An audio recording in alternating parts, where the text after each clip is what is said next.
You fly, but the tickets have to tell me one more time. Get low, get low, get low, get low, get low, get low, get low. From the window to the wall, till his leg drops down my ball. All these bitches crawl. Roll 60, motherfucker. Roll 60, goddamn. Roll 60, motherfucker. Roll 60, goddamn. So he crush. So fresh, so clean, catching fog. Wants it bigger breath than me in the mind. This bitch is fine. Break to the club, now 50 left time. You can't play with your dirty line. The club owner said I need to calm down. Security guards go to sweat me now. I'll be drunk and a motherfucker threaten me now. She didn't tell you the club and is he working? And then I look at the females working. And the motherfucker working again. And she's your whole dog disrespect again. What is up, guys? Welcome back to the Paranormal Chop Shop.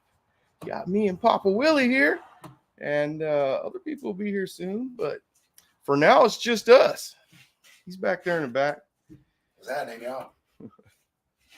What's going on, everybody? Hope I don't get in trouble for that.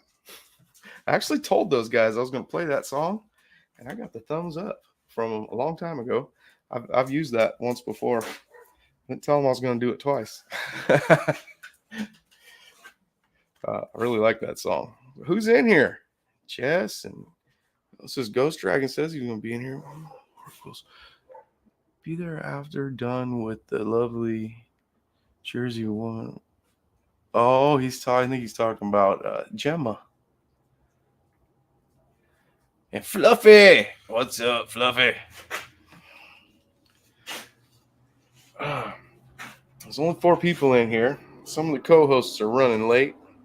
I feel bad now. Henry's here. He remembered. What's up, man? What's going on, Henry?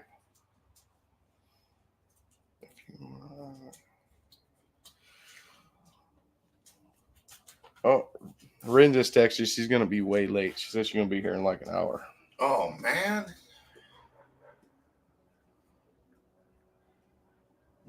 That's okay, Rocky. Don't start. I'm going to put you in the house.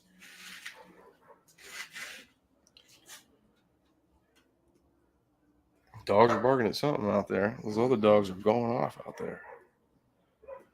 The dog next door barks at everything. One of these days, he's going to get it.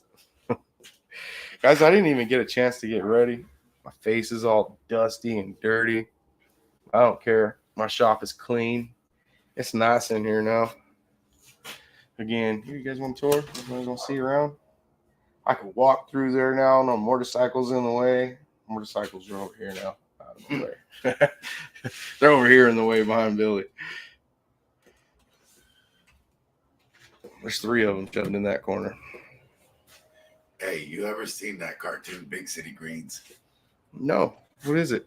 It's a cartoon on Big City Greens? Yeah. I'm sure everyone heard you there. My kids watch that cartoon and laugh, and Danica says that one of them's her. And she got a family member all picked out. The dad's name's Bill. He's missing a finger. It's a trip. They just showed it to me the other day. I'm gonna have to see it now. Yeah, you are. What's it on? I don't know. TV? TV? Yeah. I've seen it. I've seen TV before. Yeah.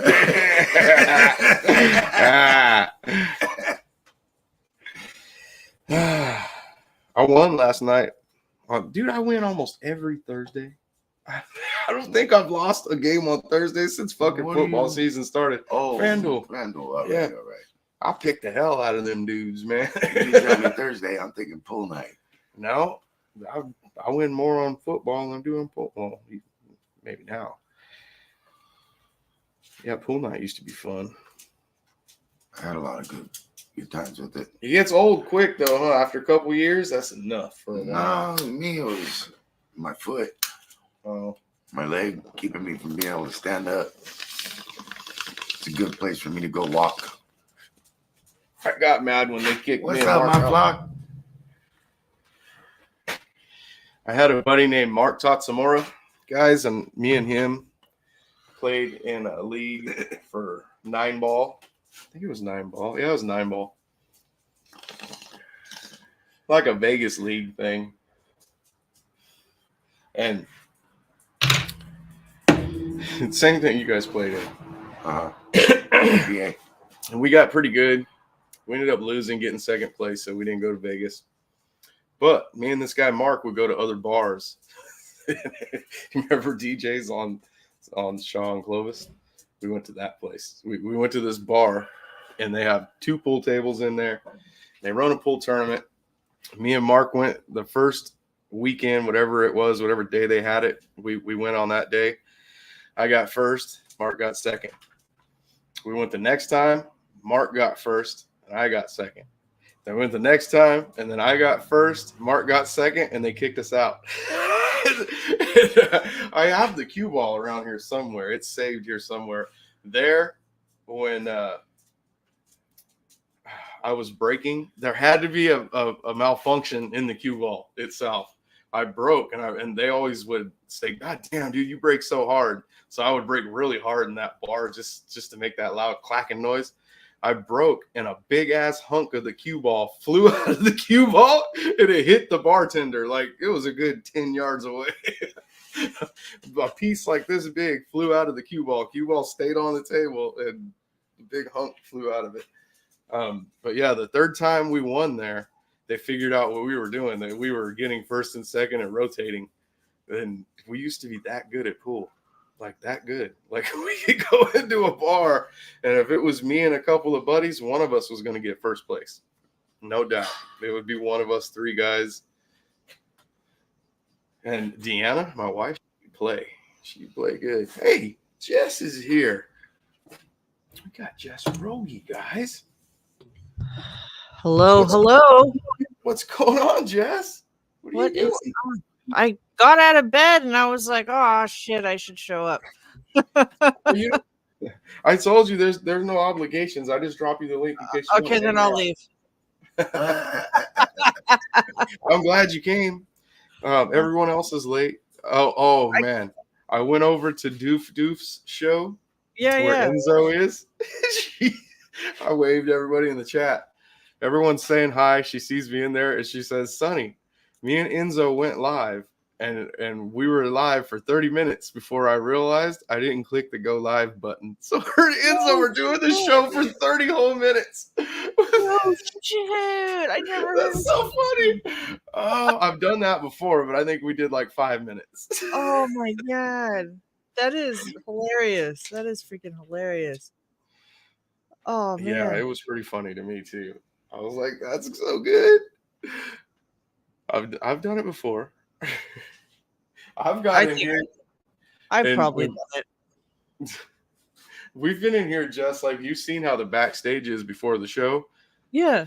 Dude, we've talked like 10 minutes past start time. That's why I start the shows at 7:10 or 8:10. I always give it 10 minutes past. I don't know. Yeah, if I wait too long, I mean, if I talk too long or the guys are talking in the back, I just totally lose track of time. Come on, dog. You're going back in the house. I got to put my dog up, guys. Billy, you're taking over. You got it, Willie. Huh. My time to shine. It is. How are you? See? Hey, Doing great. I opened that door. I love this time of year. It's harvest season. I opened that door. It's Got so some nice. doors. I used to think I liked summer more, but I think I like this time of year more now. I smoke a lot of weed, and I harvested this in October. Halloween. Nice. Did you get a good harvest this year? I'm in the process of it. You know what sucks? Trimming sucks. I must say it. Yeah, I'm trying something new this year. I'm trimming it on the tree Oh, while it's still growing, and then the buds they're just getting really dense and really fat after I cut everything off of them and just let them keep growing. That way, my trimming doesn't have a deadline. It's like not like it's got to be done right now so I can get it into jars or whatever. Like it gets after you pick it. Smells good. I was just over there earlier. Smells good too. Oh, nice, nice. Yeah, I hate trimming. I'm just gonna say that's like I hate it. Dude. I hate it. I hate it. People come and trim. No, I'm good. I'm good. My ex-wife is good at trimming. Well, I think once you like get into the groove, you know, and then you kind of go down that little spiral, and then you're kind of good, you know. But then your hands get all freaking sticky, and then the trimmers get sticky, and then it's just like, ah. She likes to smoke too, though, so it all pans out. That works out, right? Trim and smoke. But trimming on the plant sounds like a good idea because you're removing all those extra leaves, so it's giving more energy to the buds. Yeah, everything. It's just they're just getting fat and plumping up right now. Nice. The ones that I have cut. And I've never done it like that before. I've always kind of wondered about it, but never did it. And I grow all outdoor. Oh, nice. I grow all natural off my first fish pond. You must have some big plants. Yeah. They're pretty big. They were, I don't know, they were about 10 feet tall, 12 feet tall. Dude. Pretty fucking big, huh, cuz? Yeah. Here, that pulls out that pink thing. Yeah, you grow in a tent and you're just super, super limited on size.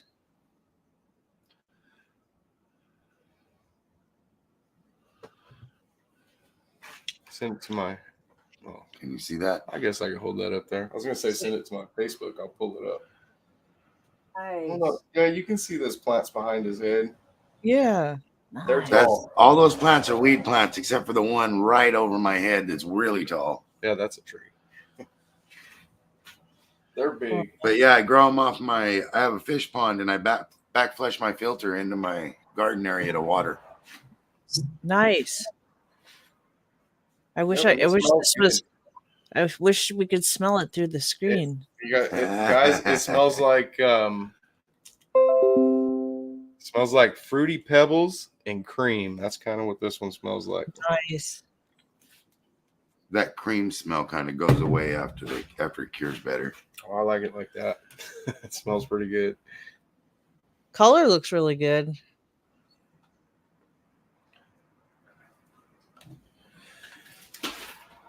I might zoom in. Let me see Very that. nice. Very nice. Let me do it. No, hold it back a little bit. Oh, I'm going to get it. I just got to go real slow. It's going to stay zoomed in on Billy. I got to get in the way. I got to get in the way and do it. It likes me. I'm going to focus on my shirt, guys. It ain't going to work.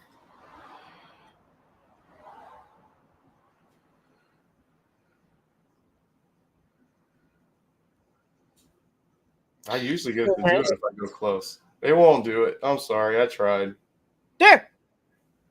Almost there. Stop. Don't move. It's trying. Every time I move it, it's trying a little more. How about the jar? Will it just shine it down the jar? Maybe. Focus on the inside. That's a quart jar right there. Oh, yeah. You can see in there. Yeah, that's perfect. You can see it real good. Looks nice and crystally. Yeah. Uh-huh. It smells like that purple, too. It smells good purple, fruity purple. It's a good hobby. I didn't even smoke at all until I was 35 years old. Really? Yeah. And then I started smoking pretty much every day after that. He started growing weed, so I stopped. Yeah. It's like, well, I don't got to do that no more.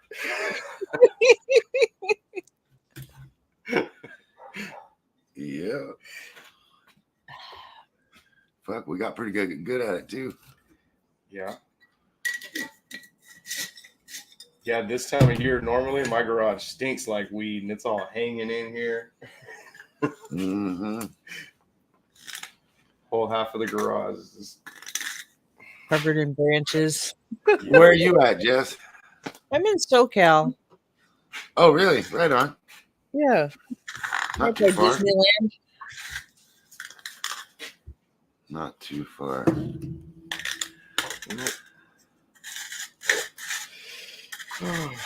Billy rolls big old bomber joints, guys. Yeah. I mean, all people are saying hi to us in chat. I Oh, forgot hello, about that. chat. Hi, guys. I'm not logged in. I'm logged in on my phone. What's up, everybody? Hey, Enzo's here. Where's Enzo? He's in the back. I'm gonna pull him up right now. Oh, he's here, not in the chat. Here. Look. What's up, Enzo? What's happening, bud? What's Oh my happening? God, Enzo, I love your shirt. I love it. That time of year. Let's say hi to you. What's up, Melissa? How you doing? Yeah, I gave Karen the link, Sonny. She'll be here in like 20 minutes or less. She had to go do something real fast. When she gets here, we'll go live. I heard about your little. Yeah, we went. Karen, I swear I saw the little Like icon go up there. The thing it says where it turns red. It says live. It starts counting up. I swear I saw that when she hit the button, and then for whatever reason it didn't stick, or I don't know. We ended up yapping for like 35 minutes doing the show, didn't we, Karen? 35 minutes we were talking. Yeah. Hi, Papa Willie. How you doing? I'm good. Hi, Jess. Hey, Karen, good to see you. Yeah, well, at least we're live, aren't we? I heard Yes. about that. You see up there in the corner where it says live? Yes, it says live. What we're supposed to look says for. live. Oh, Me goodness. and Jess were talking earlier about getting kicked off of YouTube for playing like other people's videos on YouTube, or which I thought you had to do was YouTube videos, but it can be TikTok too. I found out. I didn't know that. I do. Oh, I know. Yeah, well, I know you've got to just watch them in we- short clips, but we got taken off before Karen, like kicked off. The show ended right Like now. they pulled it off. Right? They're like, nope. Oh. we showed a Yeah. video of some girl doing something, and it wasn't nothing dirty. It was just what she was doing. I guess we're not supposed to show that, and just gone off the air. I want to see. Well, I know that. I know that happened to Crow Enzo, that he was watching a movie with everybody, but stopping it. So watching a few seconds, whatever it is, and then stopping, commenting, and then watching. Yep, boom, just went dead. YouTube You're didn't supposed like to be able to comment on things. Like Yeah. if I start talking about a movie, I can pull that movie up and play. What is it? 6 seconds or something. It's not so live. I think it's something like 10 seconds or 6 seconds. It's not much, but you can do that, but you can't keep playing it over and over. I know that. Yeah. The thing is it's I mean, even because I don't understand, like, especially for like a preview for a movie that's coming out, why the F can't you show that? I mean, it's not like people are swarming. They're not going to go to, marvel.com or whatever to see. They're going to come to the Paranormal Chop Shop to watch that preview, and they're not going to get those clicks. That's not happening. You're helping advertise a film. But the real thing is you've got the algorithm that's monitoring everything. So it'll hear like 5 seconds of a song that's copyrighted that's on that video clip that you're playing. You're gone. Or if it's anything by like Disney, any of their Marvel, Star Wars, any of that, you're gone fast if you play any of their stuff. And some channels, or networks and stuff like that, it's like, whatever, we don't care. Netflix, I don't think is that concerned about it. They don't usually bag you too hard if you show a clip from one of their shows, but some, they don't mess around. It's funny though, isn't it? Because it's free advertising. Unless you're saying something but it's to their advantage. Even if you're saying something negative, it's still talking about it and getting it out there.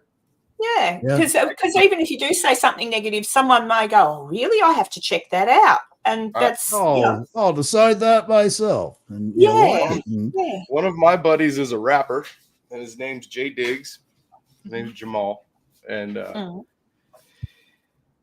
I got his permission to use his music And They, even when I use it, I think they just don't believe like you know them or something. But I still got like Flagged. yeah, little check in there, little flag. And then I had to call the producer, and they contacted YouTube or whatever, and then they told him no, he can use the music, and then they took the little flag off. So I don't know who they contacted or who they had to email. They didn't call anybody. They should have called me. I'd have It told was them. through emails. So yeah, I didn't have to take it down. They took the little flag off instead. But then I didn't use it no more because I used it one more time, same thing. So I was like, oh man, this is just not worth it. If you got to go through it every time when you have their permission and it's all set up like they said to do it, and then it was still a flag. And that's the algorithm. It's not like there's a person watching. You're like, oh, wait a minute, I cross-referenced it. That's actually copyrighted material. It's the computer. It's the algorithm that tricks that off. So. See that bug right there? It's a water bug. I like how nice and tidy Sonny's shed is. What? We call him a shed. We call him a shed here, or the man cave. But it's very tidy. Very tidy. It is very tidy. I just cleaned it up. It was really dirty. Yeah, I saw it a couple of days ago. It wasn't that tidy. It's all spotless. I can walk through here now. Yeah, it looks lovely.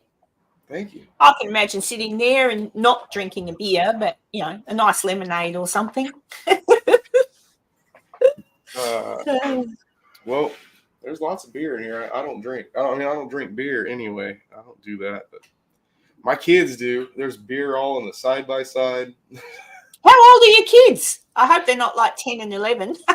Oh, they're like 14 and 13. Yeah, no, they've been drinking a while now. They can handle it. They don't even get carded anymore. I tell them just don't drive far.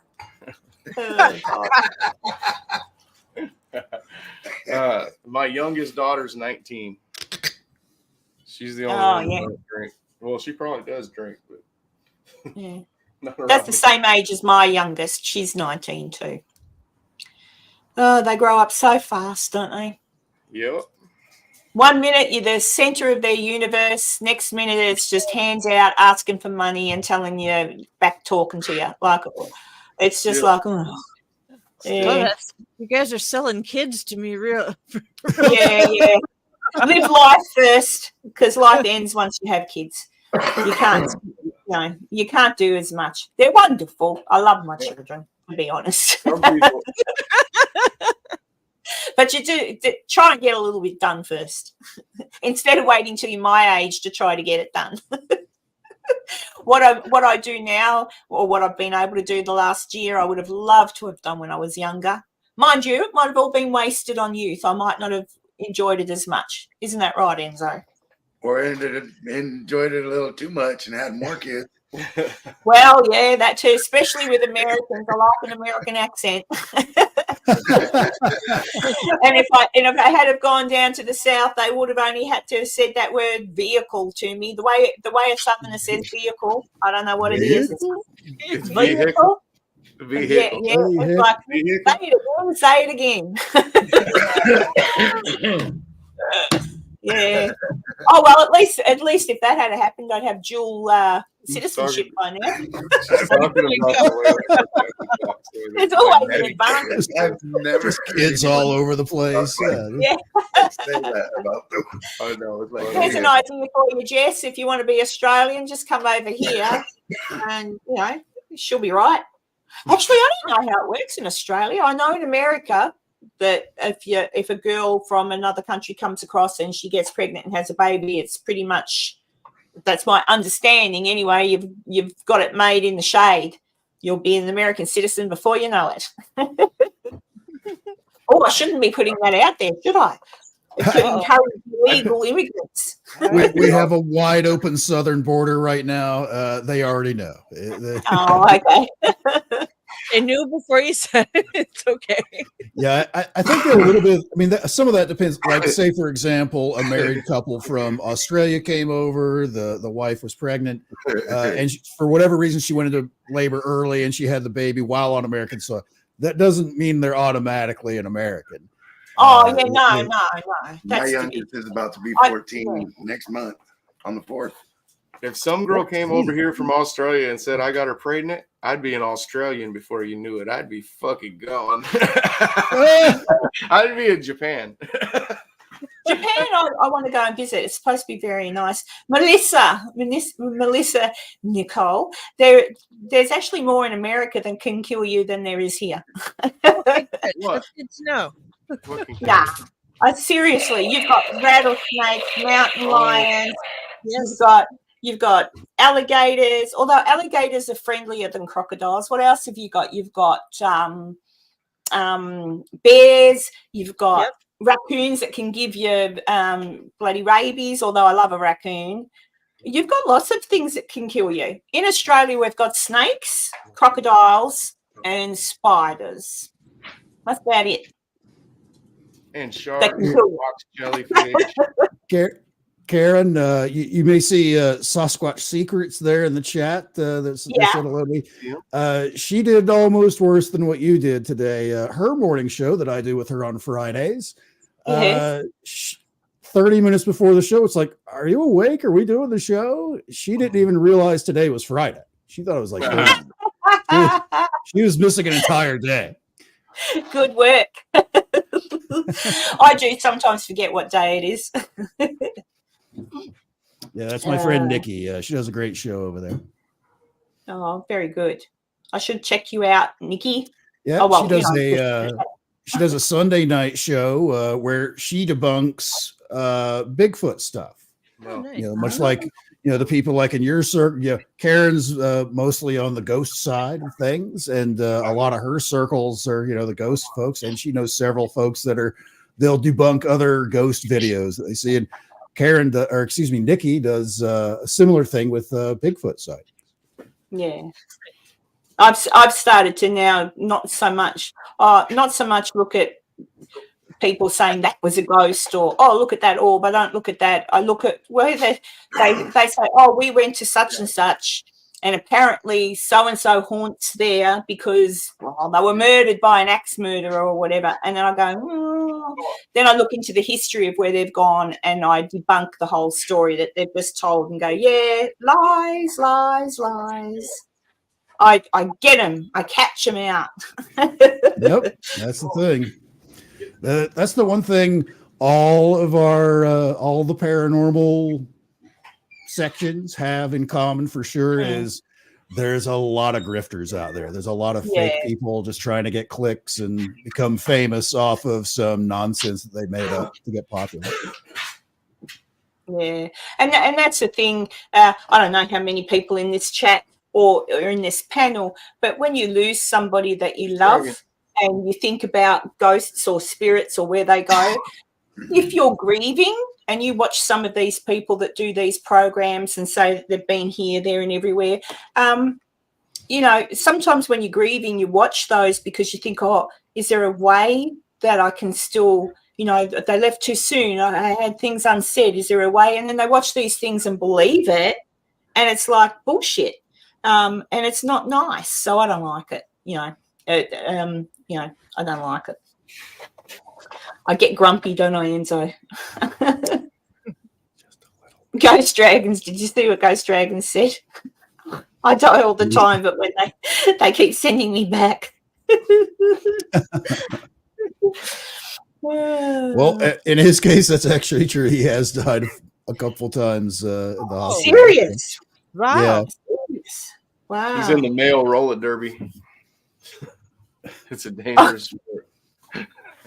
Is that how it happened, Sonny? No. Is that a joke or is that how it happened? I wasn't sure if it was a joke. He's not really in the roller derby. I didn't know they had Ghost Dragons. We could have rode that out. I probably should have told him it was a joke. Yeah. There you go. So said 5 times now. He's passed away on the table. Wow. Did you see anything, Ghost Dragons? Or was it just Clark? Yeah. We could. If we Ghost have Dragon to is talk. free, we can give him a link. Well, we have Wanna to. come I have on, to know. I have to know these stories. Because my son passed away, so I always wonder what happened when that happened. But yeah, and my grandpa passed away. He had a heart attack, and I said to him, "Grandpa, what happened when you died?" And he goes, "I died." And I said, "Yeah, but did you see anything?" And he goes, "No, it was just black." And I thought to myself, "Oh, bugger." I wanted to hear the whole, there was a tunnel, there was a light, and nothing. So Grandpa was useless information. How dare he not have the secrets of the universe? Dang it. How dare he not? Yeah, he's gone now, bless him. Yeah. But he was the same. He had 4 heart attacks, and each time was dead for only a couple of minutes at tops. Maybe he just wasn't dead long enough. Or maybe it just wasn't his time. So that's why he didn't see anything. Yeah. I don't know. Yeah. All interesting. Ghost Dragon just has to put their face on. That's what I say when someone's going to take a while. They've got to just put their makeup on, do the lipstick, all that sort of stuff. I'm not here. I have no makeup on. I'm sitting in my pajamas Friday night and no camera. Well, Jess, the pictures are cute. You look nice in the hat. They're looking at my shirt. They won't even look at you. Go ahead. Yeah. Enzo's taking all the attention away. I want the attention to be on your shirt. Yeah. I have another one that's where it's all orange with black kind of that's stuff on it too. Enzo, can you get Ghost Dragon a link? I can't find him. Enzo, you got to start selling your own line of shirts. Oh man, with his face on them. Hey, I know, Enzo. I'll make a cup. I'll make a coffee cup for you. Enzo's, and I'll put Enzo's. What did I call it? Enzo's Astronomical Adventures. And you in a. Oh, that's right. You made that cute video. That little animation. No, Sonny wouldn't have seen it, but I just made a 3-minute. I think it was 2 minutes, 3 minutes. Just Enzo in a cartoon, like Enzo's face, but it was a cartoon astronaut. And it was Enzo's Astronomical Adventures, and it was just some photos he'd shared with me. And then at the end, he takes off from the eclipse back in 2017 or something. Yeah. Oh, that's awesome! I have to check it out. I'll have to. Yeah, Enzo's Astronomical Adventures. I'll get you something for your birthday, Enzo. Where's that video at? It's on my channel. Okay. Yeah, hang on. Wait a minute. I won't give you a copyright strike. But you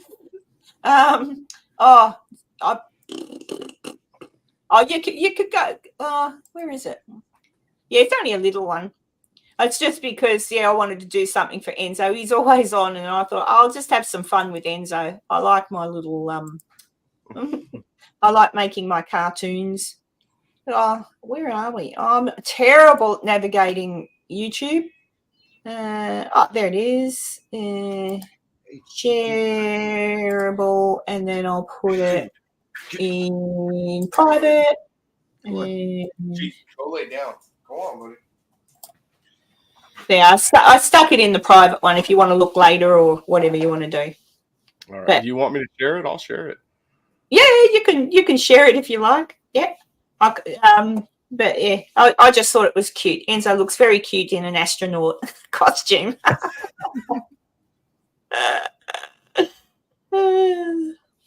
Wait a second. Yeah, Enzo's got a lot. Melissa's saying that you've got an endless Hawaiian shirt. I do have a few. This is actually the first time I've done a themed holiday kind of thing. Perfect I did holiday. buy. I did buy because I bought two. I bought the black with the orange stuff on it and an orange with black stuff on it for Halloween. I did find a Christmas one with that may have something similar that would go with any of these shows. I won't give it all away, but that'll have to wait for Christmas time. Oh man! because I've got gaudy. I'll wear mine at Christmas time too, then Enzo, because mine's got Santa Claus on it as well. Yeah. There, Ghost Dragons is going to be right back. All right. Could you figure out a way to get him a link? No, I don't. We're gonna have to, get his info because I can't find him in Messenger. Me either. I thought we had talked and I can't find it. Me too. All right, I'm gonna play this video, and I want to see what it is. Oh. Oh, there, it's only 39 seconds. Let's hope you don't get shut down.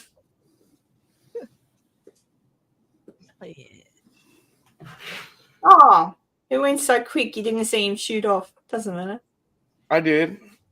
Oh, you We did? did on this end. Yeah. Oh, you know what? Like halfway through it and we didn't see anything. It's because it's my internet. It's just dropping out. I had to stop it. Yeah, Yes, I got it. I'll Yeah. It's all right. If anyone wants to look, they can go. It only goes for 39 cents. It's all for Enzo. I tried. Yeah, I keep telling Enzo to send me more stuff, and I'll make more Enzo's astronomical adventures. It needs a theme song though. I need it like the 60s and 70s when all the shows had little theme songs. Remember that? That was fun. Oh yeah. Like Gilligan's Island. Get over there in your bed. Go lay down. Go on. Uh-oh. Don't talk to your wife like that. Oh, believe me, he doesn't. My daughter's dog. This dog is driving me nuts. If you go to the shares down there, we can see Enzo's amazing whatever this is. Yeah, now it'll work. Yay!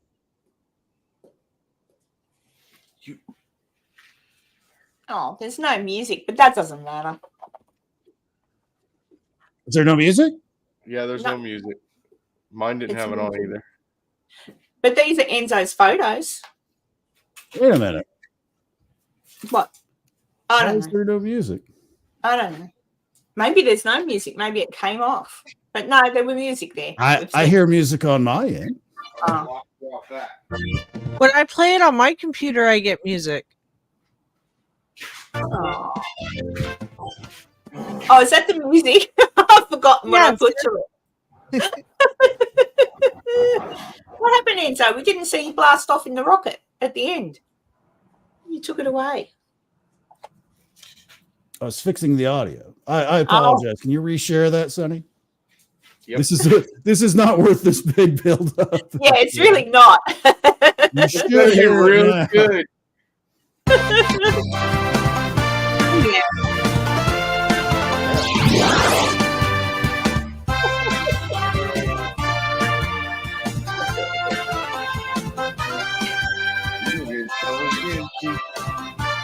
He's better not come up with the YouTube blocking things.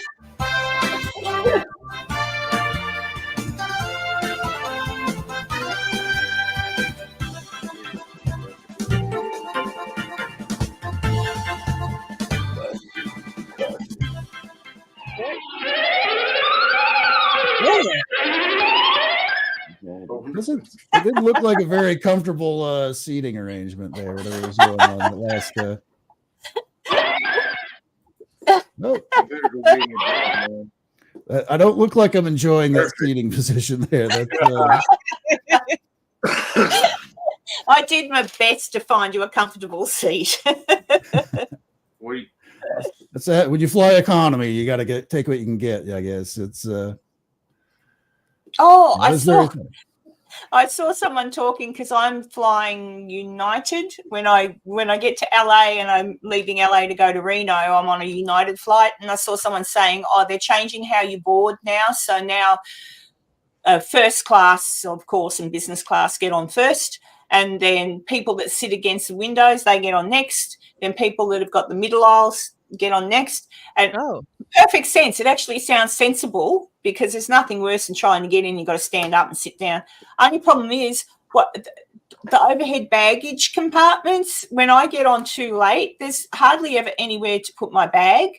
And I think they've got to police that a little bit better because you see people get on and they've got to carry on.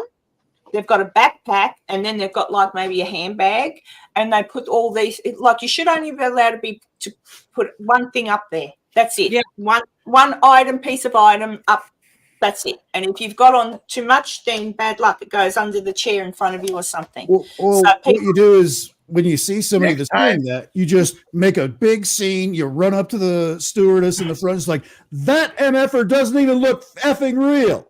I don't care what you say. That motherfucker. Next time, go in a wheelchair. They'll put you on first and take whatever. Yeah, I can pretend when I get off. Oh, I've twisted my ankle. Karen, so since you mentioned you're taking the trip, tell the folks here why you're coming to the U.S. What are you going to be doing when you get here? Oh, well, apart from the fact I love America, I think it's awesome. I'm going to, I'm just staying a month in Virginia City in Nevada. Oh, yeah, with my friend. I've got friends there now because I've been there twice already. And what can I say? I just make friends everywhere I go, don't I, Enzo? But yeah, a couple of my friends are putting me up. So I'm staying a few weeks with one friend and then across the other side with another friend. And I'm just going to I'm going to the Nevada State Prison, the old part. That I didn't intend to, just someone that I'm staying with said, "Oh, I'm taking you there." I'm like, "Oh, okay." So that's exciting, I think. And I'm just going to go around some of the places that I never got to, because despite what people think, Virginia City's actually got a lot to see. And I've been there, like I was there for 2 weeks the first time, and then the second time I was there for a full week because I was doing something else. And I'll be there for a month. So a month should give me enough time to see it. There's tons of stuff. So there you go. So that's what I'm going to do. So I'm leaving on Saturday coming, not tomorrow, I beg your pardon, because it's Saturday for me now. This time next week I'll be on a plane to the Americas, and then I come back in December, come home in December to the heat. But yeah, I won't be far from anybody really, but I'm far enough away that I'm far enough away. Yeah. It's a bit of a bummer. It's not the easiest place to get to, really, Virginia City. Yeah, it's a little isolated. Yeah, but now I know another way to get in. I thought there was only literally 2 ways, either one way from not Dayton, Carson City, like one way in from Carson City and one way in from Reno. But it's the third way in from Dayton. So at least I know there's 3 exits. There's always the Sutro Tunnel. I could always try and get out that way. Yeah. I think I'd get stuck somewhere. Are you bringing any ghost gadgetry with you? I don't believe in the ghost gadgetry, but I have got. I'm just going to. Yeah, it's a load of crap, but it's kind of fun to play with. So I might bring. I've got the, what do you call it? Like the little radio. Spirit box.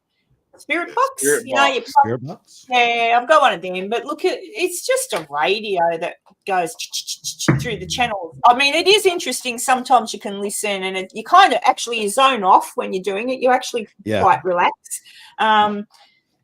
But yeah, look, and you see other people with all these gadgets that they say are apps that talk to ghosts. That's just a program. That's someone that's put all these words in. Plus, you're using it on a phone that can hear you anyway. A lot of them work that way as well. Like, you might be talking about air balloons, and then suddenly you'll pick up your telephone an hour later and there's all advertisements for come fly with me. They all work. So, yeah, they're kind of fun to play with if you're bored, but I don't really go for it. I've got a recorder and I've got my phone camera. That's all I've got. And that's what I picked up the singing ghost on my phone camera. So that's all you need. You need your body, you need your senses about you, and a camera, and that's about it. But at the end of the day, no matter what it is, it's just going to be your own personal story, isn't it? But yeah, I don't know. To be fair, you had your audio recorder there at Waverly that caught that humming. That was pretty interesting to me. I was very impressed with that. Yeah, I think I told Sonny about that, didn't I, Sonny? I can't remember. I don't know. I was in the tunnel at the Waverly Hills, the tuberculosis hospital, that really big old one. And there's this really long tunnel. They call it the death chute. It's an old access tunnel, right? So even things like that make me grumpy, but that's what it's called, the death chute. It's an access tunnel, which staff used to come and go through. And when they had to get rid of the dead bodies, people who had passed away that had to be loaded onto the wagon, that's how they left the building. But I was walking through that and I was filming just with my phone. I was just filming the way out so people could see how long it took to walk up the tunnel. And I started to hum a song, and I don't even know why I started to do that. But anyway, I was humming some sort of a song, and I stopped, and I thought I heard my friend Cassie, who was behind me, singing. And I said to her, "Oh, you're humming too, or you're singing too, Cassie?" And she went, "No." And I went, "Oh." And I dismissed it until a couple of months later that's how long it took me to bother to look at the footage, because I thought we got nothing. And I was going through it, you hear me humming, and then there's quite a pause, and then you hear something else singing and then you hear me ask Cassie, and it's not her. And yeah, so I think it's very clearly another female voice where Karen was. It's a pretty long walk to go the entire length of that, as I gather, and they went all the way to the bottom, and it's on a slope. They went all the way to the bottom. Now they're on the trek back after not seeing a whole lot on the bottom, and halfway back, she's like da da da da da da da, and as second that's over, you hear someone else da da da da da da da, or whatever something like that. That same kind of thing. That's a ghost coming over the recording, right? Yeah. But I heard it with my I heard nobody it else claimed up to it. Yeah, I heard Ghost it. Dragons. Ghost Dragons is back. Ghost Dragons. We can't find you on Messenger. Yeah, message Enzo or message Sunny. How do we message me on Messenger? I can drop you a link. I'm easy to find on there. Yeah, so I don't know. But I was pretty impressed with that. I thought that was pretty interesting. Because EVPs and stuff, I just can't understand what they say. People say all these amazing things. I just kind of have to take their word for it. But that was not, your standard type EVP kind of a thing. That was pretty clear. So I know now that it wasn't Cassie, and I also know Cassie well enough to know that if it was her, I asked her in the moment, she went, "What? No." And we were the only ones in the whole place. So there you go. Yeah, I paid a fortune, Chris, for the Waverly Hills, $1,200 American dollars. I won't tell you what. I can't believe it's that much. 1,200, yeah, and like Australian dollars, yeah. Add on a half again.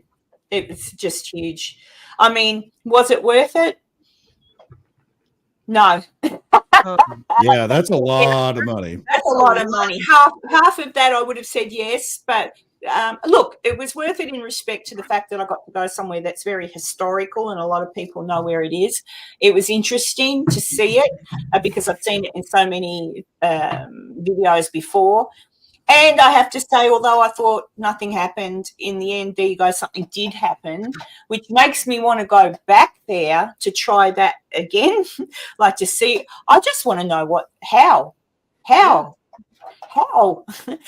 who was it? Why did they like my singing? And would they sing with me again? But yeah, that's why I'd like to know what Ghost Dragons had happened to him. Yeah, it's a him. Jess, have you ever used any of that stuff? Those boxes? What's up, Lee? I've done like a recorder. I've used a EMF detector. EMF detector is like the Ghostbusters one, the V on it. I wish it was. That'd be interesting. It's not that cool. It's not that cool. No. It's not that cool. And that's the other thing, Jess. See, I've learned a lot in the short time I've been doing this, that the EMF things can go off if you forget, because I have, if you forget to turn the Wi-Fi on your phone off. and someone sends you an email. Yeah, someone sends you an email or a messenger. Dragon, it's not. Yeah, it sets the whole thing off. And then what else happens? The REM pods. We had one of them. I can talk to people in here because you're not going to watch what my other friends are going to put out. But Bobby Mackey's. You just. We got another guest, guys. Anthony from S4. Hey, on location, Anthony. On location from the hotel room.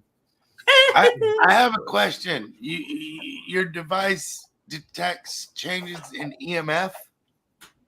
Yeah, but it's a freaking. See, I'm skeptic when it comes to that shit. It just picks up electrical magnetic fields, so you can hold it up against wires in your wall. It's going to pick it up. If it's in front of your telephone, telephone, that's an old-fashioned word, people. If it's in front of your phone, because it happened to me. Give me a Mount Tyler. Yeah, it sets it off. So it's not it's a fun toy to have, but it's an electrician's toy. I get it, but they're trying to put a science behind it and saying that entities put out or change an electromagnetic field. Yeah. So when they come close to that, yeah. I mean, technically, if you want to say that a spirit is made of electricity, like we all are, like we've all got electrical current in us. If you want to say that electrical current leaves our bodies when we die, floats around as a spirit and comes into contact with these devices, and henceforth their energy field is setting them off, that's what they're trying to say. But I don't believe. I personally, I don't put my faith in the gadgets because they're just gadgets. And the REM pod, which I was going to say before, Jess, when we were at Bobby Mackey's, that was going off mental. Turns out the freight train that was parked right behind Bobby Mackey's, yes, the freight train driver was using his CB radio, and we checked it, and every time he talked on his CB radio, the REM pod went mental. So the REM pods can pick up, a CB radio. If they can set up an EMF detector and pick them up, I think they should put about 200 of them in a haunted area and track them. That's an idea. See if it moves, like what you're saying. Like, does it take a path? So when it goes off, that's not a bad idea. Ooh, you should look into inventing something like that. Everything. Go put a whole bunch of them in a graveyard and see what happens. I agree. Papa Willie, write me the check. I'll get on it. Yeah, I was going to say his ideas are always expensive. Well, see, I don't reckon graveyards are haunted. I think the poor people, that's just where their bodies are. I think, and besides, I know some people do go to graveyards to investigate, but I find that disrespectful. I just wouldn't do that. I'll go to a graveyard, visit the graveyard. I will take photographs of the stones. Then I come home, like interesting stones or something that might have an interesting story to it. And I'll come home and I'll research the names on the stone and find out what I can about that person and who they were. And that's what I find interesting. And in that way, I've brought to life, so to speak, brought back memories of that person who had passed. I love doing that, but I wouldn't go there and sit on someone's grave and say, "Can you hear me? Are you here? Who's here?" Like, I just find that really. You're on my grave. Beat it. Yeah. Yeah, like that's just I just think that's wrong. So Anthony, welcome to the show. Thank you. For the folks that don't know, why are you talking to us from a hotel room? We're filming the Berkshire UFO documentary right now, and we just got in to do some of the film editing. When you film with black magic cameras, it has like a gray film over it, and then you gotta transfer it so you can see it properly. So we're just trying to pick clips that we want now while we got the cinematographer here. So that's what we're working on now. Are you from Boston? I'm in Boston right now. I'm from New York. He's got a Bostonian accent. That's New York. Says New the York Australian. New York. Yeah. It sounds like He drinks Boston, coffee. in Boston, they're like, get in the car. Come hang out in the car. We're going to go to the park. oh yeah. Oh, so you're from New York? Yeah. Yes. Oh, sorry. I just heard the accent and I thought he sounds like he's from Boston. Maybe you did just sound like you were Boston for a minute because it's rubbing off. Yeah. Rubbing off a little bit. What's up, Ghost Dragon? Hey, everybody. How you doing? What's going Hey, on? welcome, brother. Hey, listen, I just wanted to stop in, Sonny, and everybody say hello. We're editing right now, but I didn't want to be a party pooper and not pop in. At least say hello to everybody. That's But, all right, dude. Thanks for popping in. Be Have a safe. great Good day. to see you, Jess. Good to Good see to you. see Have you, fun everyone. filming. Thank you. I'll talk to you guys during the week, all right? Okay, man. All right. That's See you good, later. man. Papa Thanks for Willie! And That's now great. Ghost Dragon's got stories to tell. Oh, I do, huh? Oh wow. I did enough of that on my weekdays. No, what do you want to know? Well, I guess what I want to know, speaking from my point of view, because I lost my son, so he died in an accident.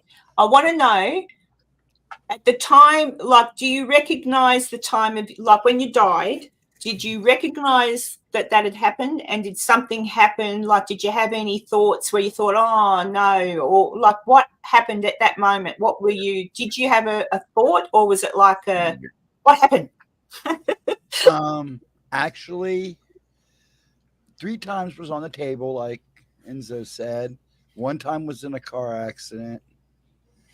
And then the 5th time, which was not too long ago, I have Tourette's, and they tried an experimental drug. Ooh. And they found me slumped over in a chair. I had a reaction. And the last thing I remember everything that goes on. I know I'm gone. I'm off all times. I knew I was gone. I could stand there and see myself on the table. And then I would end up, some people say it's a lucid dreaming. Some people say it's astral projecting.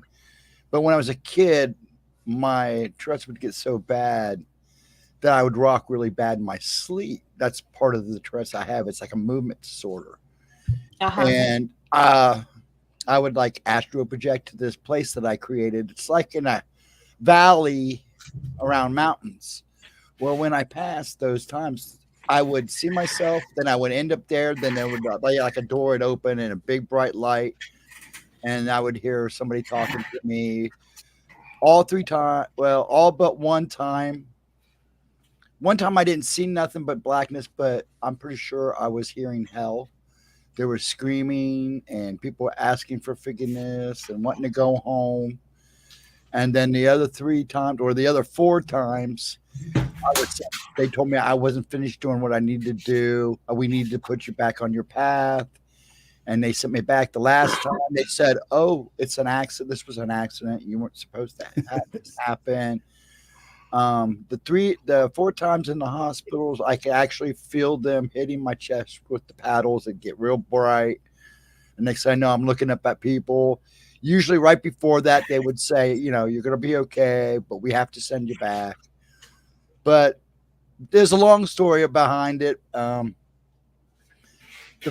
The first 3 times I didn't know the person, but the last 2 times I was sent back for a reason. My dad's 90 years old, and I'm like the only one out of his 4 boys that's able to be here with him and take care of him since I've been divorced.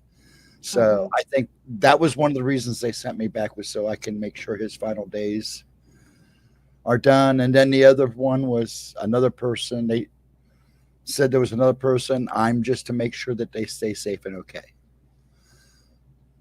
Can I ask the people that told you that, was it people that you knew? Like, was it family? No. Actually, I call her the lady in the light. I actually have a picture of her. I astral projected one night when I was really, really bad, and she came to me. This was about a year ago. And when I woke up, I immediately drew this picture. But she's the one that always seems to meet me when anything like this happens. Here you go. This is what she looked like. That's so all I it's kind saw. of like an angel. Yeah, kind of like. Well, I'm getting the impression that it is an angelic person. Hold that back up So- there. Oh, There you go. sure. Right there. There we go. I drew it exactly. She's pointing at two people. Ah. But that was when but I realized before that happened that she was the one that was talking to me the whole time. I don't know if you want to call her my guide. She seems to show up in these situations, but when I saw her that time, I realized this was who I was talking the other times. I think she just shows me it. We all know angels are not what we think they look like. They're pretty scary, actually. So they project an image that makes you feel comfortable. She must have thought I felt comfortable with that image. So that's what she projected as. But yeah, the first couple times they sent me back because I kind of know what I had to do back then. And then the last two times. Did they tell you? Yeah, they did. They told you what you had to do, or told you it wasn't time, or told you how they told me I had to go back, that I had to finish what I was sent to do. And later I found out it was my dad and somebody else. But before that, see, when I was 12 years old, I don't know if you've heard this story. I think I've told it before in SOR. It's one of the stories I told in SOR. When I was a kid, when I was 12 years old, I lived 3 houses away from a cemetery. And I was coming back from a friend one night. And I saw a light. I grew up with all the people that worked in the cemetery, and I thought it was John, the caretaker, inside the mausoleum. And I saw a light, and I went to the light to see what it was, and the door wasn't open, but there was a shadow, a black shadow, and then it came on the ground. It literally looked like a shadow on the ground with his arms hold out like this, and it stood up. I mean, the shadow actually lifted up and went right straight through me. And as it passed through me, it said, "You have a different path." Because I was talking at that age, I was actually talking about being a minister. But it's told me, "You have a different path." I ran home and had white hair. By the time I got home, my hair was white. So I never got carded in high school because I had like white streaks in my hair. When my hair was all white, my dad shaved it off. But anyways, after that, she's been like this guide. And every time I've gone, they tell me the first 3 times when I was gone, other than the first 2 times, I was told I had to go back and finish the path I was on. And then in between that is when I heard hell. And it had to have been hell. I mean, it was just pitch black, cold. I was freezing. I could hear people screaming and yelling. And then the last which death was that? Was that the car was accident? actually the car accident. That was actually the car accident, because I can remember myself floating above the car, because everybody in the car died except for me. And then I all of a sudden saw the darkness and cold. And the next thing I know, I heard all of the yelling and screaming. Next time they said, "Did you hear enough?" And boom, I was back, and I was sitting in between 2 people who were passed. Everybody was gone. I remember climbing over the bodies, and I was the only 18-year-old in the car. So I told the police I was just going for a walk when I found the car. I had blood all over me because I was one kid had his face literally ripped off but the other 2 times they were basically telling me that, they were sending me back to finish my path. And then I started learning more as I went on. Then the last 2, they were pretty clear that I was specifically to take care of these 2 people until I was done, or till they were done with me, or till whoever thought they were done with me. So now you're not scared if it happens again? I'm not scared. It takes a lot to scare me, especially after the incident where my hair turned white. It takes a lot to scare me, and there's only been really 2 times that I've been really to the fear. When I was in 5th grade, 5th grade, I saw a hat man following a teacher. And then again, as I was older, I actually dealt with a demon and had to call a preacher friend of mine to help me get rid of this demon that was bugging the kids above me that lived above me. And he was after the one kid because the kid was a recovering addict. And this thing was the nastiest thing I'd ever seen. I actually seen it. It was just disgusting. Skin was literally melting off of it. when it walked, it just leaped in trails behind it, and it was like it was replenishing it. It was just gross. And what was that? Huh? What was that? What did you call that thing? It was just a demon. I didn't get a name from it. I'd have to ask Thomas, because Thomas the one that had to go up there and exercise. The more I hear about the Hat Man, I believe I grew up with a Hat Man in my house. Yeah, that's possible. We called him George, and I felt like he was protecting us. Now there's different types of Hat Man, you know.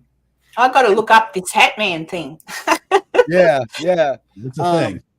Majority of the time, though, the Hat Man is more of a deviant kind of thing. You might have actually had an ancestor that had somebody that wore a hat all the time in the past, and that might have been what it was as an ancestor too. But yeah, it's I've had an interesting life. I mean, You have. easy. I mean, how can I put it? I've had a good life. Just weird things have happened. I'm one of these people. I see things, but the things I see are the things that follow people. Do you understand? So in other words, I go into a grocery store. I don't see just ghosts walking around. I see the things that follow other people. Sometimes I have a hard time going into live streams or going into store. I mean, I've worked all my life, and I've seen these things since I was young. So I just dealt with it. But yeah, I'm that guy that sees the things that other people follow. Also see a black-eyed kid that looks like Dennis the Menace. And I spent a lot. Probably Dennis the Menace. He was very naughty. Yeah, he was. But this kid was pale. He had a red and white black shirt on, a red and white shirt on, striped shirt with bib overalls. It was weird because I tell people about this black-eyed kid, and they go, "What? That's not a black-eyed kid." But his face was white. He had solid black eyes, and They saw it as something else. Yeah, and to me, it was a black-eyed kid, and I always see him in the hospitals. Every time I go to a hospital, because I got like 3 of them around me, and I do. It's just like I spend a lot of time in the doctors, so it's like. One day, in fact, about 4 weeks ago, I literally chased him through the whole hospital trying to get pictures of him to see if I can get a picture of him. And I chased him until he literally went into an area of the hospital where I couldn't follow him. Wow. Actually, Ghost Dragon, I'd like to ask you a question about the sounds of hell that you heard at the car accident. Do you think that was because I've always known you to be a fantastic guy. Do you think that those sounds were for someone else in the car? It was sort of like their passing. I had actually thought that, but from the impression I got when they said, "Okay, you heard enough," I think it was for my good. At the time, I wasn't much of a drinker, but I was a partier. I enjoyed, the finer things in life. I worked, and at the time I was kickboxing, and I was making good money, and I think I was living a little too proud, as one might say. And I think somebody was just saying, "Hey, if you keep thinking this way and doing these things, this is what's going to happen." So, but it could have been. And I've had somebody also ask the same question: could I have been hearing what somebody else or in that car might have been experienced too? Which is possible. It might have been the whole gambit of stuff. But I knew I was meant to hear it. When I came to in the car, it was like, oh no. I kind of changed for a while. I really kind of hid away from everybody for a while and just worked. So wow. Yeah, it definitely changes you for sure. Yes, it does. It does change you. I would say when I passed during the medication, which was, like I said, not too long ago. It was probably not even a year ago. I watch what I talk about, what they say to me, because I've actually had conversations, and some of it's real kind of personal. But that last time when they told me it was an accident, they were like, "You're going to hit a bunch of bumps, but this wasn't meant to be one of those bumps, and that there's certain people that need you."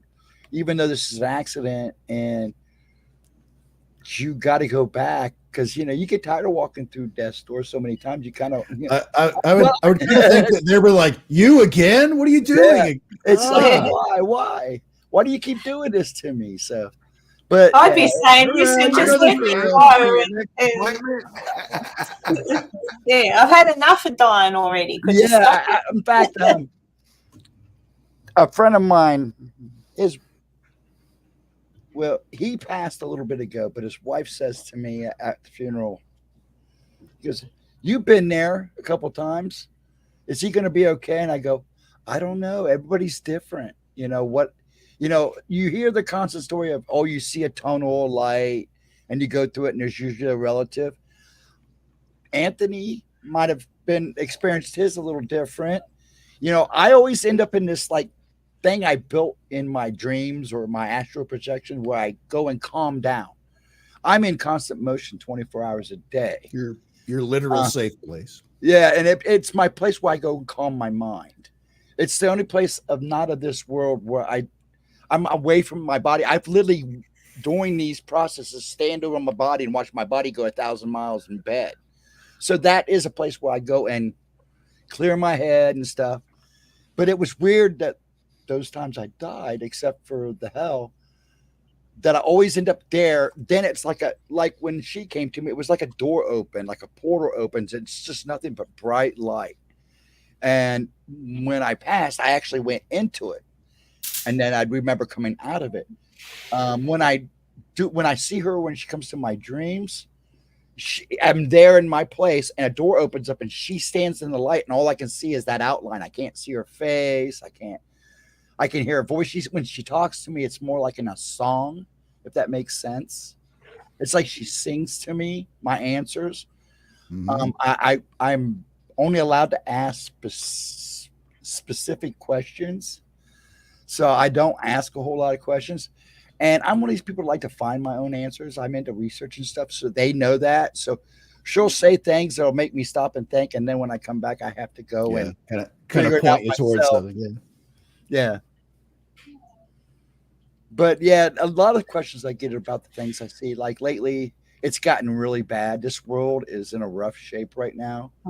So the things I see now have following people have become more prominent.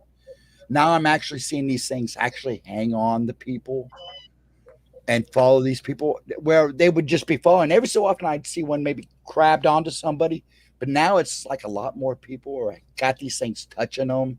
Now it's not always bad. I have seen guardian angels. There's a couple that comes into a grocery store, a Kroger where I go to. And they always come in on Friday. That's when I go. And they come in. They're so cute. They're pushing the cart together. They're close. They're holding hands. You can see the love. And I always see this really tall, black hair. I never see his face. And he's got his wings wrapped around him. So they're being protected. They got to be close to my dad's age now. And it's so what you get near them and you can feel the warmth and the love coming off of them. And I think it's because he protects them so well.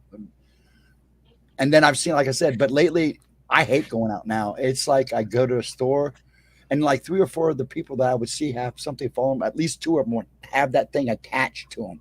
And you can feel the sadness and the despair. You see this on and around people since you died so many times? I started seeing that stuff before that even happened. I've been seeing them since I was, I think, Tourette starts when you're developmental years. But I think some of the rocky emotion actually comes from the fact that as a baby, you see things. Your kids, as a child, you're open so much. When I remembered first starting seeing things is when I was in kindergarten. On the playground, it was really clear. I was watching these little shadows following the kids around. And one day, I watched them get on a bus. 2 of these things get on the bus with 2 other kids. They were one for each kid. They were on different buses, but I could visually see this thing follow them onto the bus. But the one kid ended up passing about 3 months later, and the other kid got real sick. and I believe he's in a wheelchair now, because it's much older, but he's still alive. But somebody said that, after being with Gemma for so long, I realized that I could have possibly been seeing some type of fae, if you know that. Do you think they're aware that you can see them, or is that something you would not ever want them to know? Like the black-eyed kid, I don't think the black-eyed kid at the hospital ever has really noticed me watching him.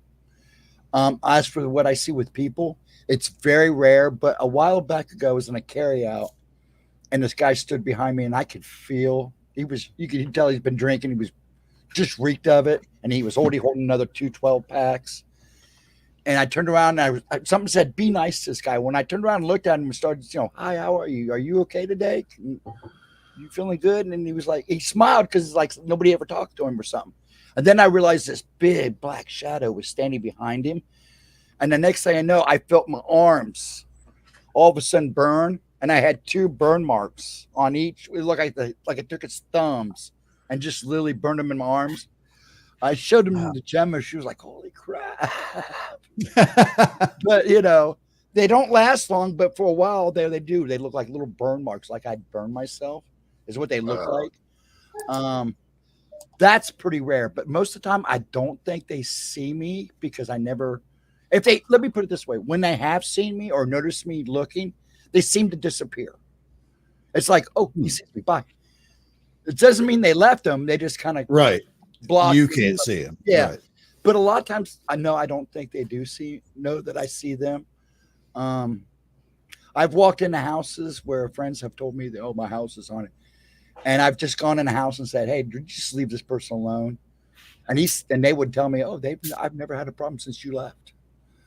Now, I can't vouch that it was me, but it's pretty weird. I mean, I kind of take a little credit for it, but they seem to be, I wouldn't say afraid of me, but they seem to have when they do see me, there seems to be a hesitation.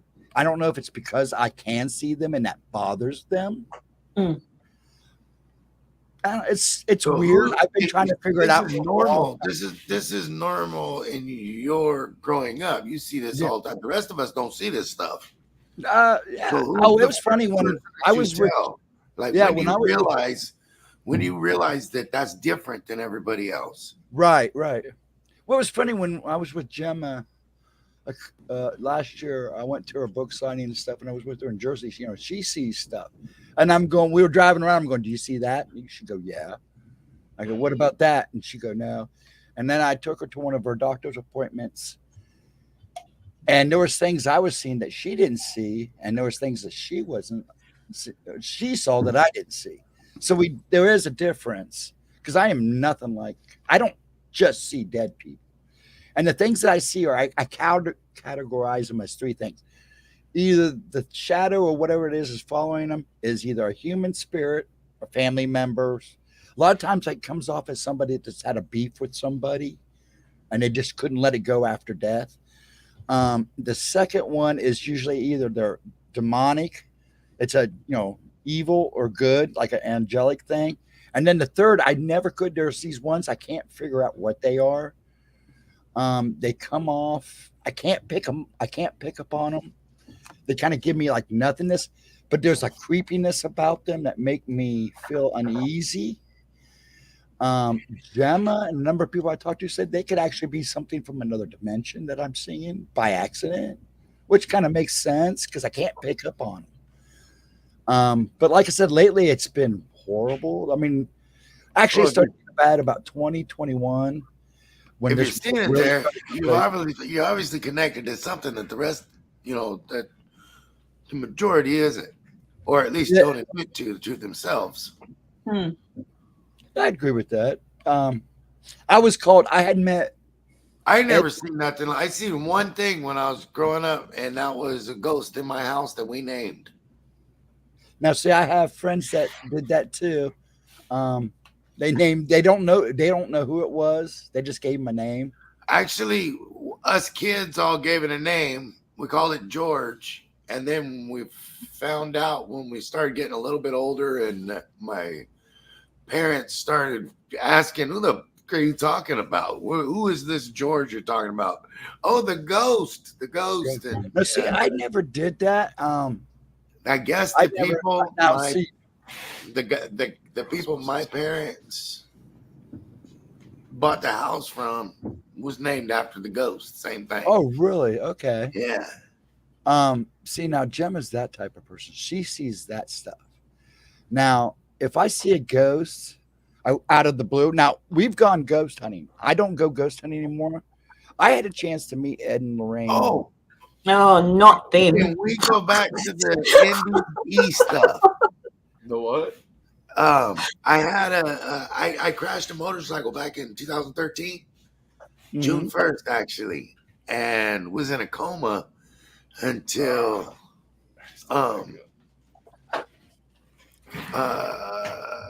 July 2nd. I was in a coma for a month and a day. And over the first 6 days, I had died 8 times, and they kept bringing me back, and I died. Bring it back? Bring me back, and I died.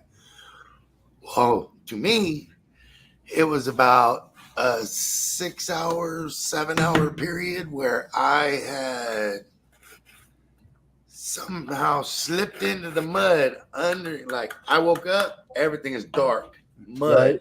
I'm in mud up to my chest. Everything is dark and kind of moist, wet. I'm looking around, trying to figure out where I'm at, trying to focus, kind of dark. I noticed little lines of light above me, pretty close to me too. Right. And I noticed it's floorboards, and I'm underneath The floor. floorboard. Yeah, I'm underneath the floor, and I can barely peek and see in that there's people moving around and stuff. I look in there. I realize I recognize the place. It's my grandmother's kitchen from when I was. So you actually was visiting something else while you were under. I start knocking on the floor. Boom, boom, boom, boom, boom, boom, boom. Hey, I'm stuck down here. Something happened. I don't know.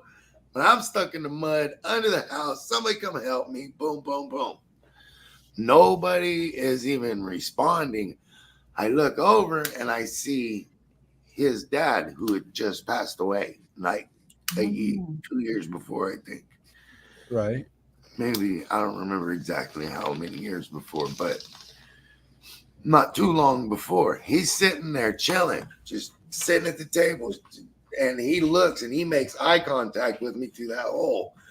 Now I'm like, oh no way. They're ignoring me. They hear me. He's seen me. I seen him see me. Oh, so I looking at the boards and stuff. I'm pushing on one side of a 2x4, and I start hitting the other side and get the nails to knock loose. I get it to where I could twist it, and I get 2 of them loose. I get one and break it. Boom. Get the snap. I get it to where I could stick my head up like this through the floor, and I'm like looking around. I look up at his dad. He looking at me, and I'm getting ready to try to talk to him, and he looks over across the table. My grandmother's there. There's people all over the house. There's like probably 50 people there. Like it's like a big Thanksgiving, and everybody came in from out of town. And his dad looks over the table and looks at my grandmother and looks down at me and goes like, "Hey, check this out." She looks down at me, walks over, gets right in my face and starts laughing. And she says, "Hon, you can't get in here right now. It don't matter how many of them boards you break. It ain't time for you yet." Yep. I had a funny feeling that was coming. When it's That was your way. They were letting you know that you can't go beyond the barrier. Yeah. That's what I call it, the barrier. Now, when you cross that barrier, they're going to tell you either they're going to keep you or they're going to send you back. That's the way I've always seen it. This is what's happened with me. But I talked to a couple people. I didn't see no scary place, no hell, didn't hear no screaming. Some people don't. Some people don't. Some people actually go back home. I know a young man. I interviewed an old man a long time ago. who passed, and he actually went back home. And even though nobody was there, as a ghost, he was wandering through the house and then he would see relatives. I was just wandering, and they would say things to him, and he couldn't remember what they said to him. And then next thing you know, he saw a couple flashes of light, and he was back. But he goes, For me, I literally the went trip home. was I seen all these people I knew, like relatives. I seen some people I didn't even know. Oh yeah, you probably did. All these people that I did know, and I knew them well, that had passed away, I didn't realize they were dead until after I woke up. Wow. I didn't realize that I was great stories out there. Everybody I was looking at was dead. Karen, you look like you're interested. What do you got to say? Oh, you're muted, Karen. You're muted. You're as bad as me about not turning your mic back on. Sorry, no, one of the girls is vacuuming. I didn't want you to hear the vacuum cleaner. Yeah, no, I'm listening to Willie, and I'm listening to you, and I'm wondering, thinking about my son, and thinking, well, I wonder, because the reason I wanted to ask you both, well, now you both, is that the night that he died, I didn't know that he had died at that time. But this feeling had come over me, which later on turned out to be the time of the accident and his death. But there was like this feeling of all I said out loud, which was not me speaking, sort of. I said out loud, "Oh," like really. I got really depressed and cried. And I said, "There's no tomorrow. There's no tomorrow." And my partner at the time's like, "What the fuck are you talking about?" And I said, "I don't know." I said, there's no tomorrow. So I just wonder, from listening to the two of you, if I was in some way. Oh yeah, you were definitely feeling. You were feeling them. Oh, there's no doubt about it.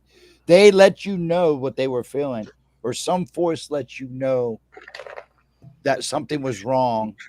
That's how it did it. And then you probably got the news not much after that, right? The next morning. Yeah, that something was warning you, letting you know.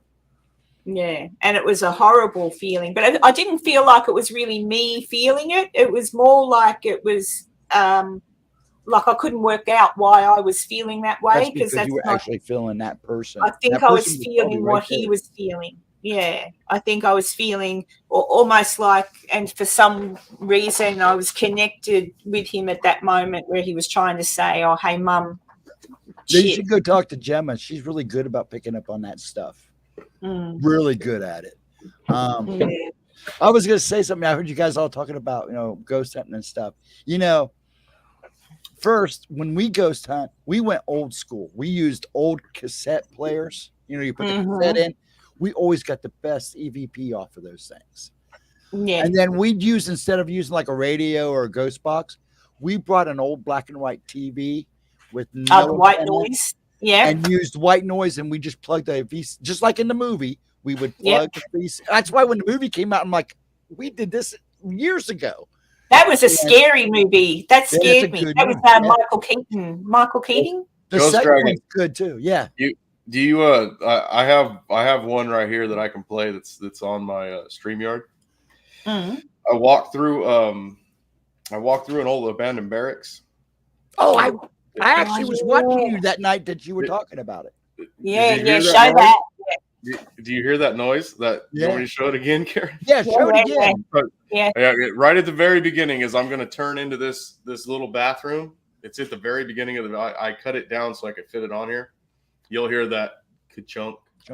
And yeah, the reason I don't go back in there, guys, I'm so scared I can't move. I was that scared.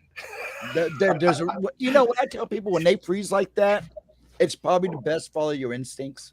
And I was stuck, guys. Stuck in that spot. All right, here we go. I'll play it. Now I really gotta pee. Seeing all the toilets. Oh no. Nope. Oh hell no. Something just, man.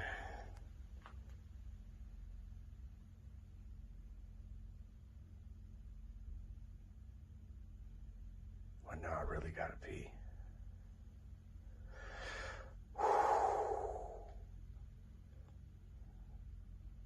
Something just moved or fell over in there. We just walked through there. There's nothing in there.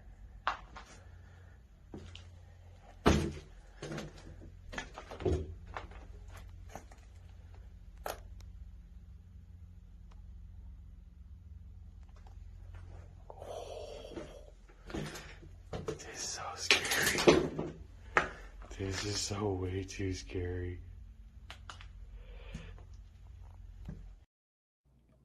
You know, there was something standing in that doorway. Dude, I just told Billy.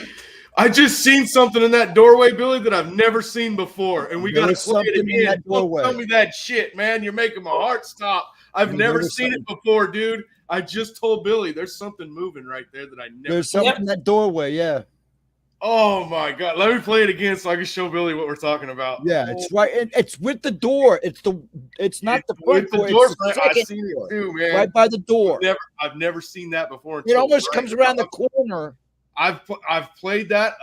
I don't know how many times. I've never seen that until right now. See, this is I've the never thing. seen that there. Sometimes it's there. I'm going to do it again. Sometimes I don't. Okay, we got to do that again, guys. Hey, I'm actually shaking. Like that's scary that he said that because I've never seen that before. I just told Billy and pointed it out. Something just moved right there, dude. I've never seen that before. Yep. All right, guys, I want to play it again. Now I really got to pee. I've seen all these toilets. Oh no. Nope. Oh hell no. Something just, man.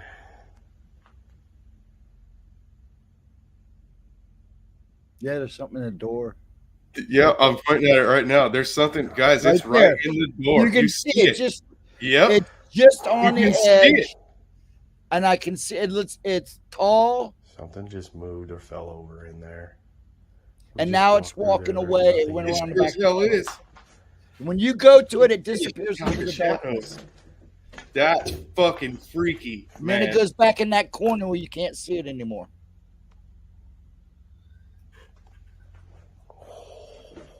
So it's right behind me right now. The weird thing is, I've got on a streamer that was a gamer, and I tried to tell him there was something standing behind him the whole time during his game. And then all of a sudden his lamp started shaking. I go, dude, you need to get your house clean because there's something hanging with you, man.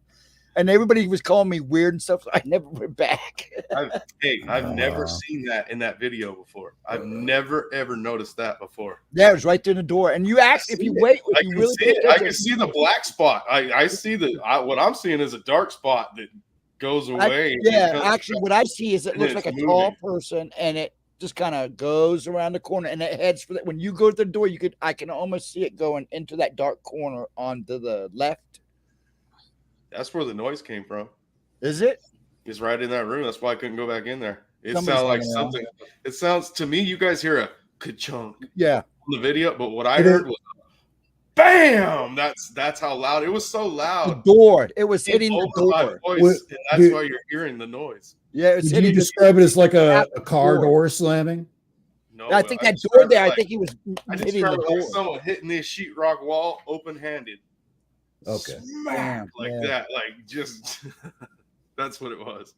It was. Oh loud. Yeah.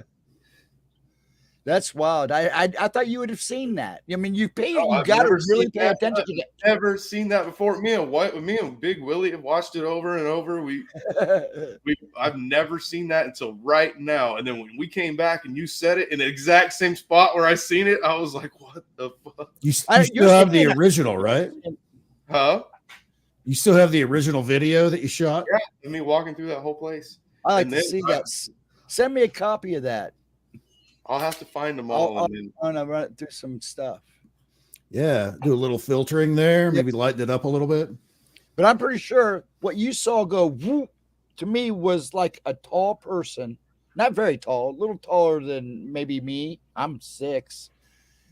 And when you start walking to it, it kind of and then heads toward that corner. As soon as you get to that door, I can see it head over in that far corner.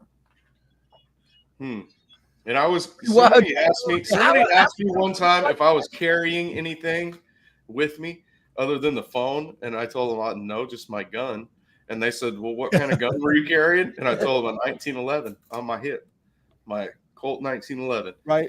It might have been a Kimber. It might have been my Kimber.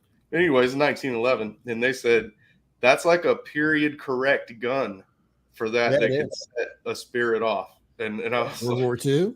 Yeah. Yeah. And so I that's the only thing I could think of that I unless I'm just walking through there at night. You're not supposed to be. What you do.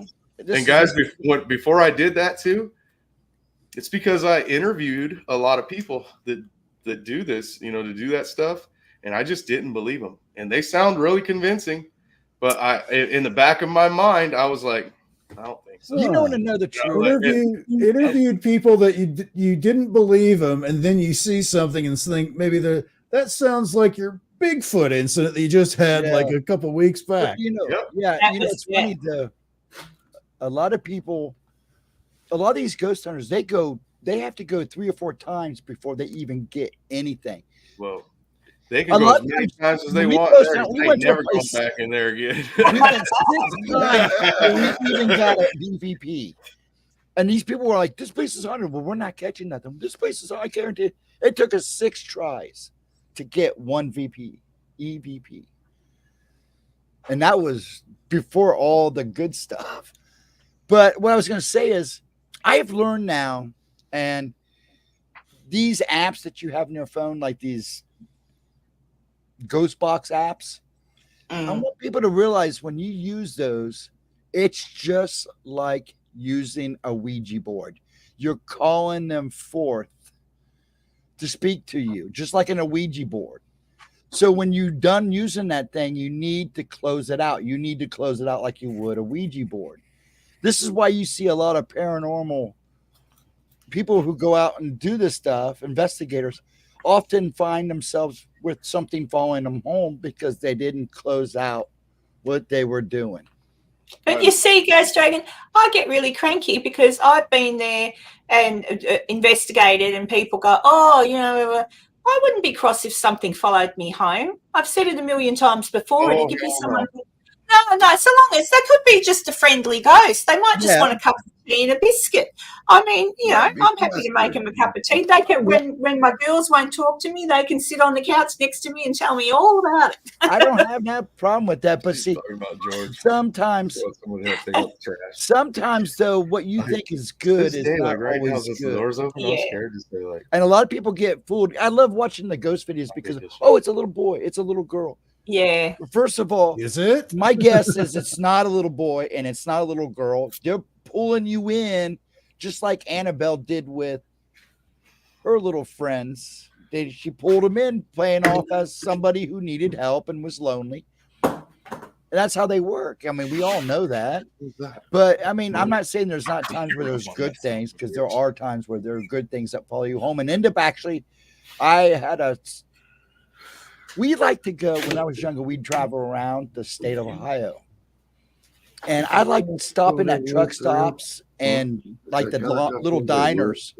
You would believe the great stories you get out of that. My dad was a semi-mechanic for Wonder Bread. So sometimes I talk to the semi-drivers. Some of the stories there are some of the best stories. Bigfoot stories, cryptid stories, the whole works. But I run into this one person, swore that when she left her daughter's funeral, she died young, that she came home with her. And this thing was real good. It was kind of like she would lose something and he'd find it and put it back for her. It was really weird how she told the story. Well, then she started to realize that she started becoming more and more depressed. Her husband said she would start changing mentally. I mean, she would go in fits of rage and they wouldn't know why. And then out of the blue, she had a dream where her daughter came to her and said, "That's not me, Mom. That's not me. This is me. You need to get it out of your house." And she got the house exorcised and it left. And her daughter goes, "Do you feel better now?" Actually came to her in her dreams and said these things to her.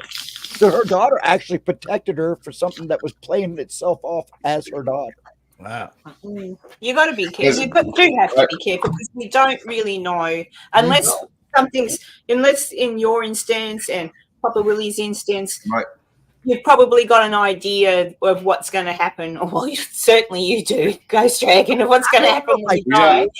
Me and Billy, Karen, we have an uncle that passed away, and he used to have this Dalmatian dog named Harley, and him and this dog went everywhere together. It was actually Luke's dog, right? It started out my cousin's dog, our cousin's dog. And he just stuck with my uncle. They went everywhere together.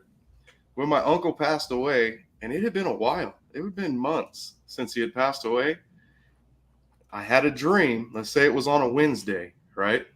So I had this dream on Wednesday, and my uncle comes to me in this dream, and I see him, and I go, like, Uncle Dennis, you're dead. And he just starts laughing, and he would cover his face when he laughed. And he's covering his face laughing.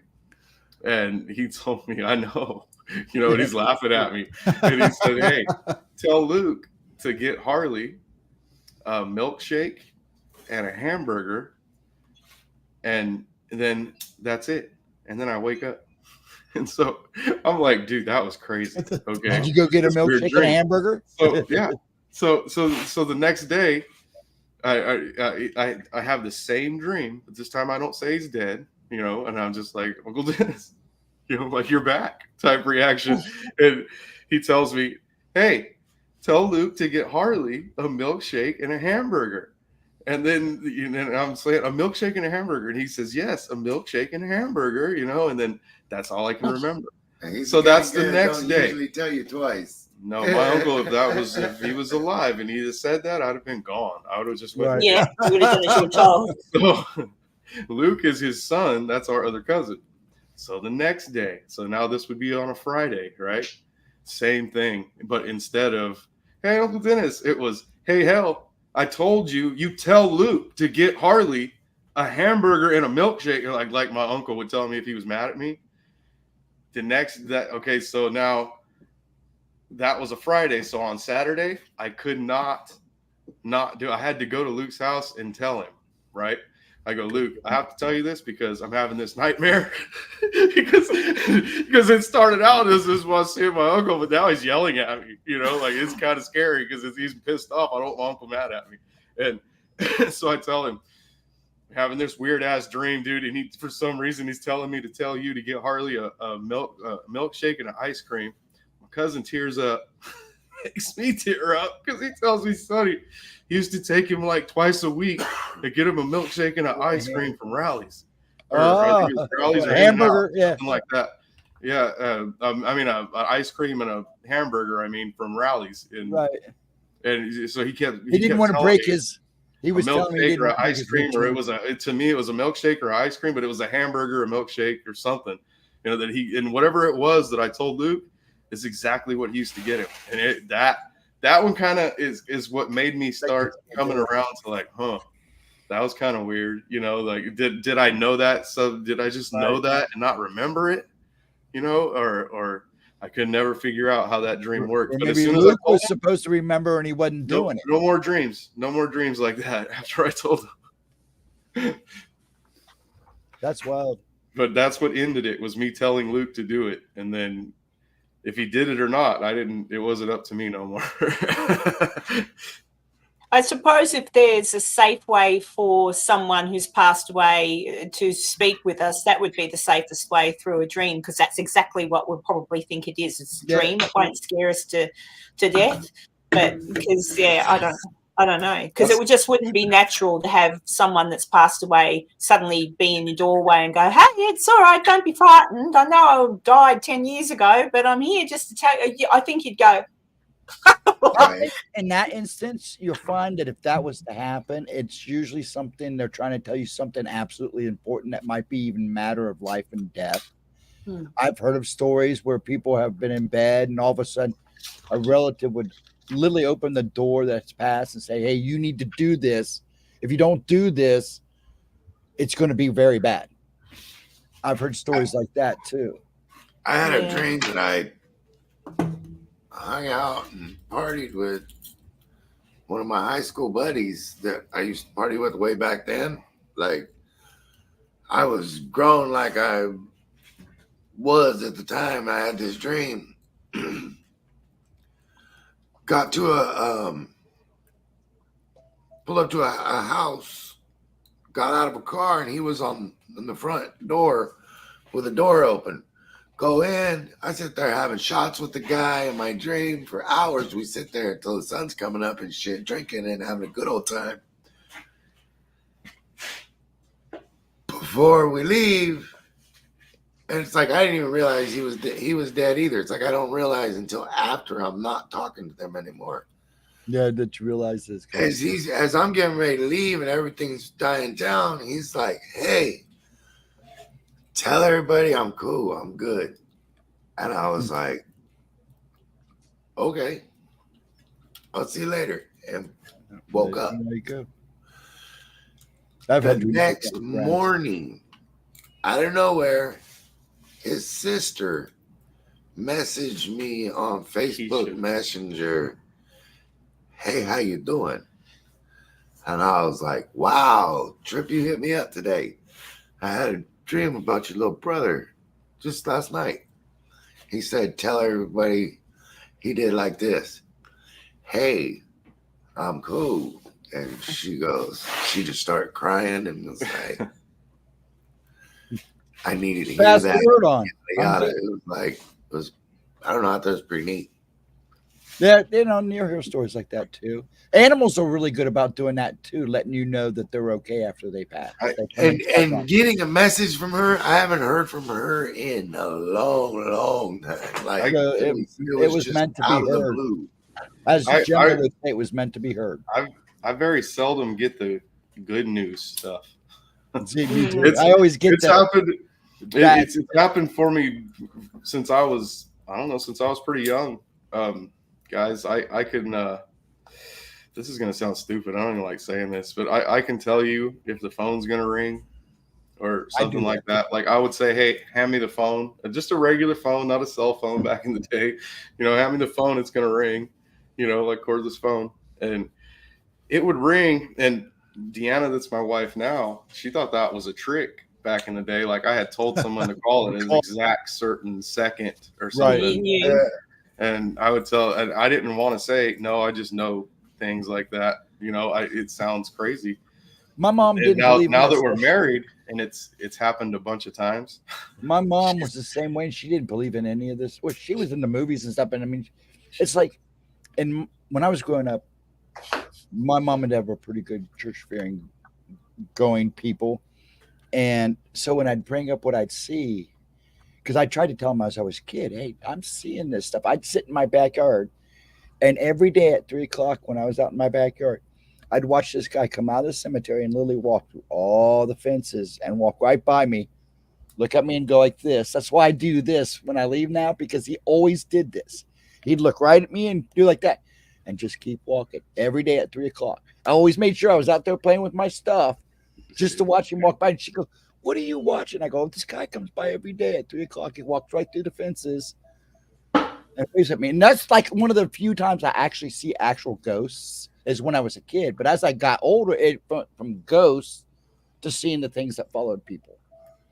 As I got up to like kindergarten stuff, that's when I started noticing that's what I was seeing was people being followed. I normally it's a dream for me, but one time in our other house we lived in, I woke up around 2:00 in the morning and told my wife, "I can't breathe. I think I'm having a heart attack." And she said, "What?" And I go, like, "Something's way wrong. I think I better go to the hospital." So I started getting dressed. And then I told her, "I'm not going to make it. Call an ambulance. Like, I think I'm going to die." And so she calls an ambulance. Ambulance comes and gets me, takes me to the hospital. And I get to the hospital, and it gets even worse. And it gets worse. And it gets worse. And it stays like that until 6:02 in the morning. At 6:02, I told them, "That's it. I'm good." And they're like, "What?" And they came and checked all my vitals, and they're like, "Holy fuck, he's good." They were doing chest x-rays and everything because I couldn't breathe. And my chest hurt bad. And nothing was wrong with me. They couldn't find anything wrong with me. And I was telling them, "Bullshit. Nothing's wrong with me. Yeah, there's something wrong, man. I can't breathe, motherfucker." And my heart was exploding, and right. So at 6:02, I tell them, "No, I'm good." Like, And I mean, instantly, I was good. And I was just popped up and told Deanna, like, get the nurse. I feel like 1,000% better. I don't know what it was, but I'm okay. So they start discharging me right then at 6:02, and then I leave at like 6:20 or something. I'm out of there, and I get home at 7 a.m. And as soon as I lay down to go to sleep, the phone rings, and it's my buddy that just passed away a few months ago. Actually, it's my buddy, and he tells me, "Hey, did you hear about Boy?" And I was like, "What do you mean, Boy? What are you talking about?" And he goes, and I told him I just got home from the hospital, and he goes, "You were in the hospital too?" And I go, "Yeah." And he goes, "Man, Boy went to the hospital at 2:00 this morning, and he had a heart attack and died at 6:02 this morning. He died." You felt him. Because You me, guys had a me and this connection guy were with like all the Indians brothers. you had. He's an Indian too, and we were like brothers. And I think I felt it, guys. Yeah. I think I woke up the exact same time he did, and the ambulance actually got to us at the exact same time and got us to the different hospitals. You were feeling him. And Oh, I yes. stayed there until the minute he died. I was dying. I couldn't breathe. I couldn't. That's the only time anything like that That's happened to me where I had to go to the hospital. I never felt anything like that before. But yeah, that's what I was thinking when you were telling he's that like, story. look, I was going to ask who some died. of his ashes are in Yeah, here. I was Like, thinking the exact he's same that close thing. to me. He's always with me. Oh yeah, that's good though. That's good. It just shows you guys had a connection, maybe a lot stronger than you two ever imagined. No, I could imagine it. Me and him were close. We were brothers. Well, that's kind of like what I said. Yeah, that's kind of like what I said about the night my son died. Like that's kind of what it was. Like you had the feelings that your friend had, which stopped when he passed. So I'm wondering, and that's why I'm thinking I had the feelings my son had, which probably stopped more or less when because maybe. Yeah, it's interesting, isn't it? Yeah. When I first passed and realized that I had walked through dead I didn't store, see they nobody started mad talking to me. It was or like upset at all. Everybody when they was first happy. started talking to me, I'm like, where am I? You know, what's going on? And the voice that was her, she goes, Stephen, you're not here. You're not on Earth right now. You're gone, but we're going to send you back. But we have to tell you a few things before we send you back. This was. I hope she told you the Chats Lotto numbers. Or the I Lotto was numbers. They do. I Hey, wish how I was about that some lucky. Lotto numbers, huh? Yeah, but they told me what I needed to hear, and then the next thing I know, it was like 2 flashes of light. And what's weird was a friend of mine at that same time felt what I was feeling. And we worked together. So he was at work when all this was going on. He's going, Steve, I had this weird vision. I felt like crap. Are you okay? And I go, dude, you're not going to believe what just happened. I'm still in the hospital. And I was there for 2 days. They didn't want me to go. The way they have to try to bind me to the bed because I'm one of these guys. Once I'm up and moving, I got to go. I can't stay in one place. It doesn't work for me that way. So, but I told him what was going on. He goes, no way. Because I felt like I wasn't here for like 20 minutes. It was like I'm working and I felt like I was somewhere else. And I go, well, I was somewhere else. I don't think it was 20 minutes. Wow. That's the first time I passed. It was like a minute and a half. The second time was almost 2 minutes. The hell was only like a minute and 15 minutes. And then the last 2 times were close to 3 minutes. You know, and when you go that long, they immediately when you wake up, they're asking you questions because they want to make sure there's, people suffer brain damage and stuff. So the rest of the time I sat there, they were asking me questions. Do I know where I'm at? Do I know who I am? And it was kind of like, I'm here. Believe me, I'm with you guys. I'm not. But I have seen people come back and be really totally out of sync the rest of their life too. I was definitely changed. Oh yeah, it does change you. Hey guys, Yeah. 3 times I've had my daughter stick her head in the door Yeah. Movie night again? Movie night? She wants to go to the shops, and she's been Oh. waiting an hour. Yes, okay. and Enzo knows me in the shops, and I have to go to the shops. But And that's true. And you're in it. This is the Paranormal Chop I Shop. am in Welcome. the top shop, technically. That's right. And I just want to say thank you. It's Stephen, is it? Not Yes. Ghost Stephen. That was my call me son's Steve. name, by the way. So Ghost- Stephen with a V. That's Yes, kind with of a weird. V. The real Yeah. Steve spells it with a V. Oh, so yours is spelled the same way. Yeah. Oh, Yep. there you go. Stephen. That's a coincidence. Yeah, my Stephen was spelt the same way. I named him after Stephen out of Family Ties, and I named my first child Alex, as in Alex P. Keaton from Family Ties. That's funny. So there you go. By the way, Yeah, I have to go. I have to go, otherwise I'm going to get murdered. Thank you, Sonny. Thank you. then we're gonna have to summon her. Yep. Yeah. Then you can, I'll get murdered and you can have me on here as a ghost. It's been really good. I'd like to stay longer, but if I don't go, I'll get in trouble. Yeah, and thank you for today, Enzo, and thank you, Stephen, for sharing your story. And I really was intrigued with that last one you told, Sonny. That was pretty good. That actually that's made me think a bit differently now too, so it's cool. And thank you to Melissa, who's been popping and chatting to me in First Floor Audio. Thank you, and everyone in the chat. I'll see you again here one day, maybe, if Sonny invites me again. It was nice. You're always welcome. Oh, thanks, sweetheart. Come hang out. Thank you. Have a good night. All right, I will. Bye, everybody. Bye. Bye. Bye.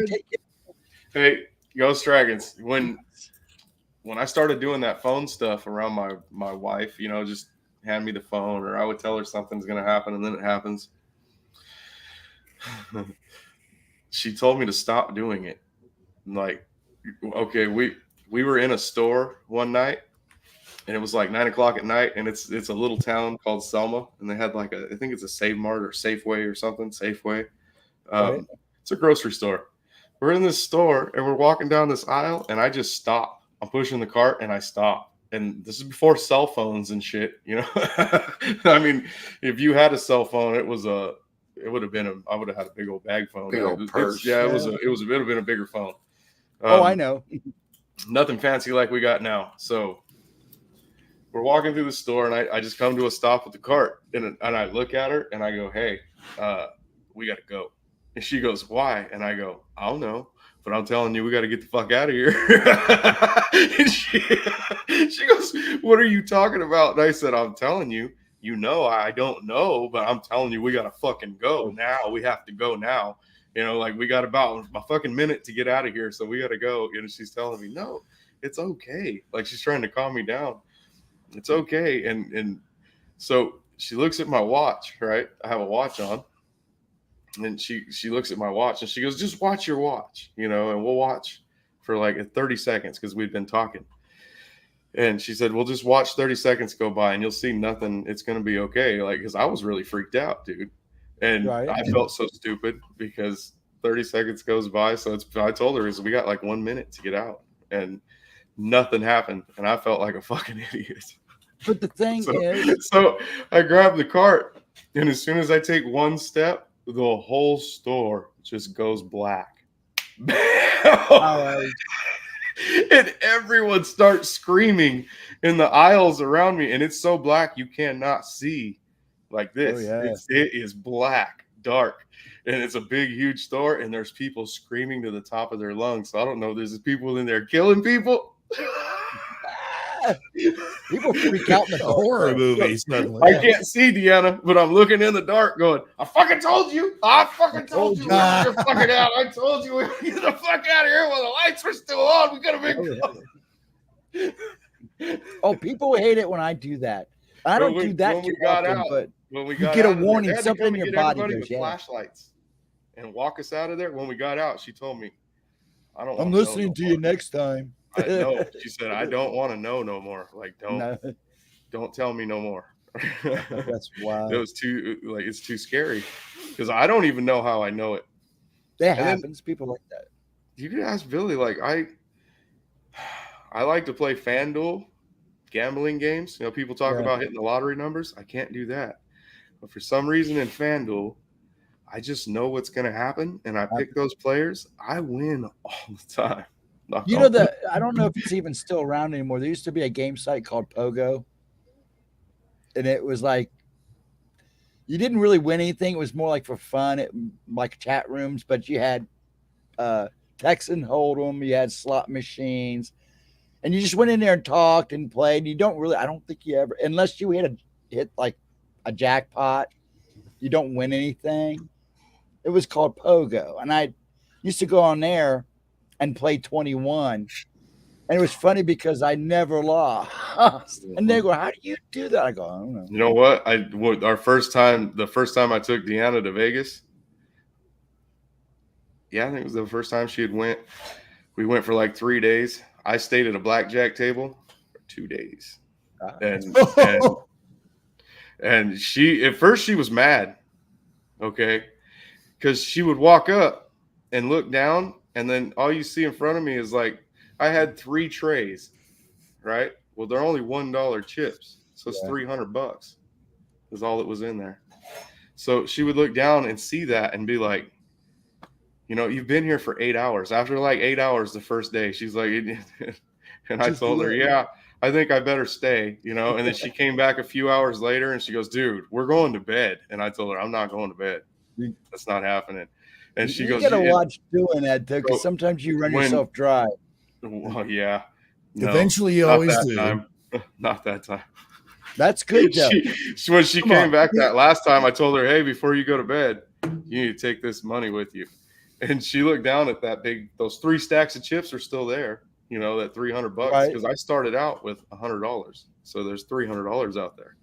And I reached in my pockets and start pulling out fucking $100 and $500 chips just by the handfuls out of my pockets. And I told her, thousands of dollars, dude. And told her, you need to take that with you so I don't cash that in. Cash it in, take off for the night, and not come back. Yeah, so I just stuck with that $300. Yeah, take this video. By the time they got up in the morning, there was thousands of dollars more in them pockets again. I don't know how I couldn't sleep. I just couldn't sleep from being in there winning all that money. I wasn't going to bed. I've seen guys do talents for blackjack. I had a friend that used to do that. Like this? Yeah, it's just random. Just like Enzo. It's like that. I can't do it like that, Enzo. He gets on these winning streaks, and I'm telling him, dude, don't push your luck. Don't push your luck. Don't push your luck. He goes, I got to. It's just my feeling. It's my gut feeling. My shit. Roulette's fun. That's one thing. How come I can't do that at roulette? Because I like roulette. He likes roulette. Roulette's my game. Roulette and roulette, dude. And all I do is pick black or red. I can't never get it right. I played it. I only went and gambled one time. Hey, Cass is here. Yeah, she was saying hi just a minute ago. Yeah.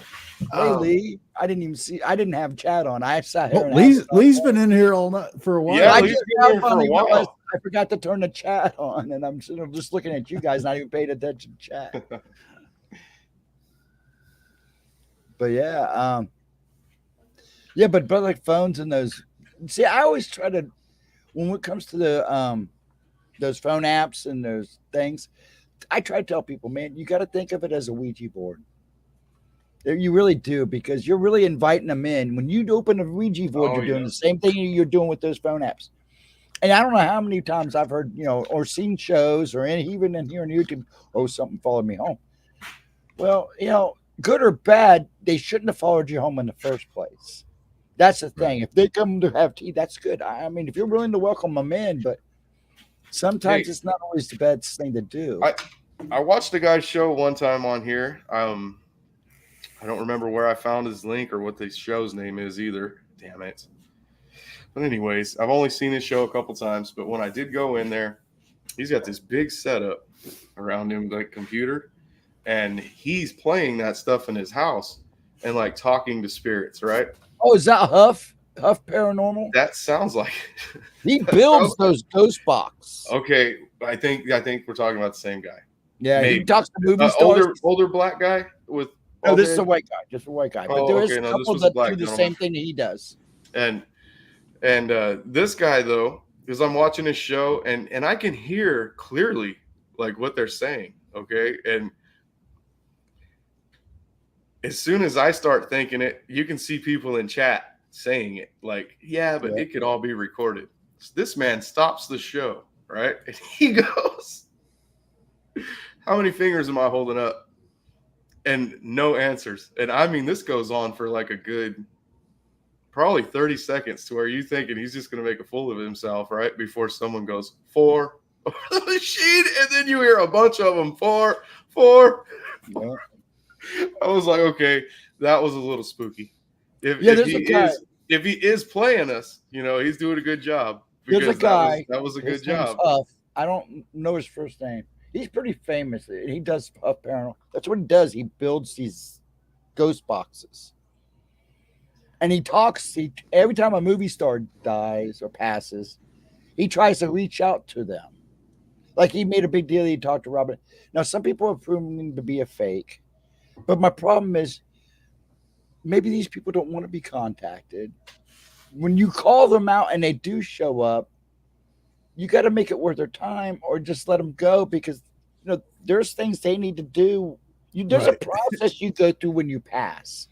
From what I've always gathered, from what I've seen in my own experience, you know, there was the third time when I passed, I actually saw people walking beside me. And it was like they were going to a process center. In the light, I could see like a line of people. Some of them older, some of them young. I actually saw somebody in a wheelchair. It was weird. But that's the only time I had seen it. The other times it's just so bright I can't see nothing. But I did see that one time. It was like watching a movie. Have you ever seen the Heaven's Gate? Not Heaven's Gate. Not Heaven's Gate. It's about the guy that passes. He was rich, and they bring him back because he wasn't supposed to pass yet, and he ends up being on the football team. Yeah, that's. Oh, but heaven can wait. Heaven can wait. It was like there was a scene in there where there were people standing in line. That's what it looked. I could see it clear as day out of the corner of my eye. And then it got real bright. It's like, oh, like you're not supposed to see that. It blind you a little bit. But I saw it. That's what it looked like. They were like they were going through a process there. What time is it, man? I'm gonna poop out. I gotta get up and go to work in the morning. 1,001. I always imagine like the afterlife was sort of like the Robin Williams film, What Dreams May Come, which I found amazing just because it seems to me like the way we can rationalize it would just be so wildly different that it would be that weird kind of kind of cosmic kind of strangeness that doesn't make sense at first until you kind of figure it out. Have you ever seen the show Dead Like Me? Yes, I have. It's about a girl that passes and she ends up becoming a Grim Reaper. For those that don't see it. Well, when these people die, it was like when they pass, whatever they believed in at the time, like this one guy was a big time gamer. So when he passed, it was like he was going into a game world. And I kind of see that. That's how you're introduced to your heaven. Maybe that whatever you believe or whatever your strongest joy is how you're introduced into that world, maybe. And if you live this rough life, maybe not so much. But that's kind of how I picture it. It's like, you know, I'm big in it wouldn't surprise me if when I do go, the first thing I'll probably see is like a big comic book store or something, or movie store or theater, because that's what I enjoy in life. And then you're kind of introduced to the rest of it as it's like a way to comfort you before you move on. You understand what I'm saying? One of the original versions of Spider-Man that have died off long ago is gonna usher you in. I'm a Batman guy. As you can see in the background, a lot of my stuff is Batman. I actually inherited a lot of my dad's stuff when he was a kid. I knew Gemma was trying to scare me. She told me it was like Beetlejuice. You got to take a number. You got to read the book. 556. You got to read the book through the manual. Go home. Gemma didn't tell me that. Instructions. She didn't tell me that. I'm teasing, man. Actually, I'm surprised I haven't heard from her. We got done streaming. She was pretty tired. I'm Oh, you surprised take- I'm not. I'll be pacing tonight. I still have dishes to do, house to clean. So I do all my cleaning and stuff when everybody's in bed because that way nobody bothers me. I'm up I anyway. like to work at night too, man. I did all my work during the day today, but I do like to do it at night when I can. I do all the outdoor stuff to keep Dad busy, and then at night I do the house cleaning because I'm pacing or rocking in my sleep, so I might as well do something. So that's what I do. But like I gotta be up in the morning tomorrow. I'm gonna try to go to bed tonight. Tuesday night, I don't know how long you stayed Wednesday night, but we didn't stop streaming until like 2:30 in the morning. Oh wow! There was like only there for I don't know. I was there for at least a couple hours. I didn't know. Yeah, we didn't get off until like 2:30 that morning. I just go with the flow and just let them. It was like me and there was a bunch of us just in there rapping. Yeah, it was fun. That was a fun show. Well, here's like my philosophy on my show. Now, I would like to start bringing something to the table. You know what I'm saying? Be a little more thing. But a lot of people like to come in and just hang out. So I always tell people, like I said at the beginning, you know, I let everybody come in and say their highs and hang out. And I let them pick the subject. I mean, we've talked about games, you know, music, movies, everything. And I usually don't even expect people to show up, to be honest. I figured I get 10 people, I'm happy. And usually it's about 11 to 12 people, give or take 8. But the fact is, as long as everybody's having a good time, I'm just more or less letting you got them talk. And I'm just the moderator. And every so often I'll get involved in the conversation. But the last 2 times that I streamed like that, we had some great conversations. And that's what, you know, that's what it's about. Forget about everything else and just. It like this show right here. This is a good show. Yeah.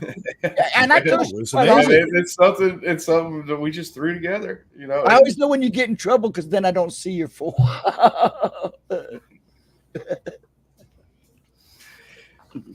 You know, if I get Enzo on here, and I'm surprised you don't try to go to Rumble. You know, you get away with a lot more on Rumble. Ooh. And it's true. You can get shenanigans going on over there. Actually, because they're not as lenient.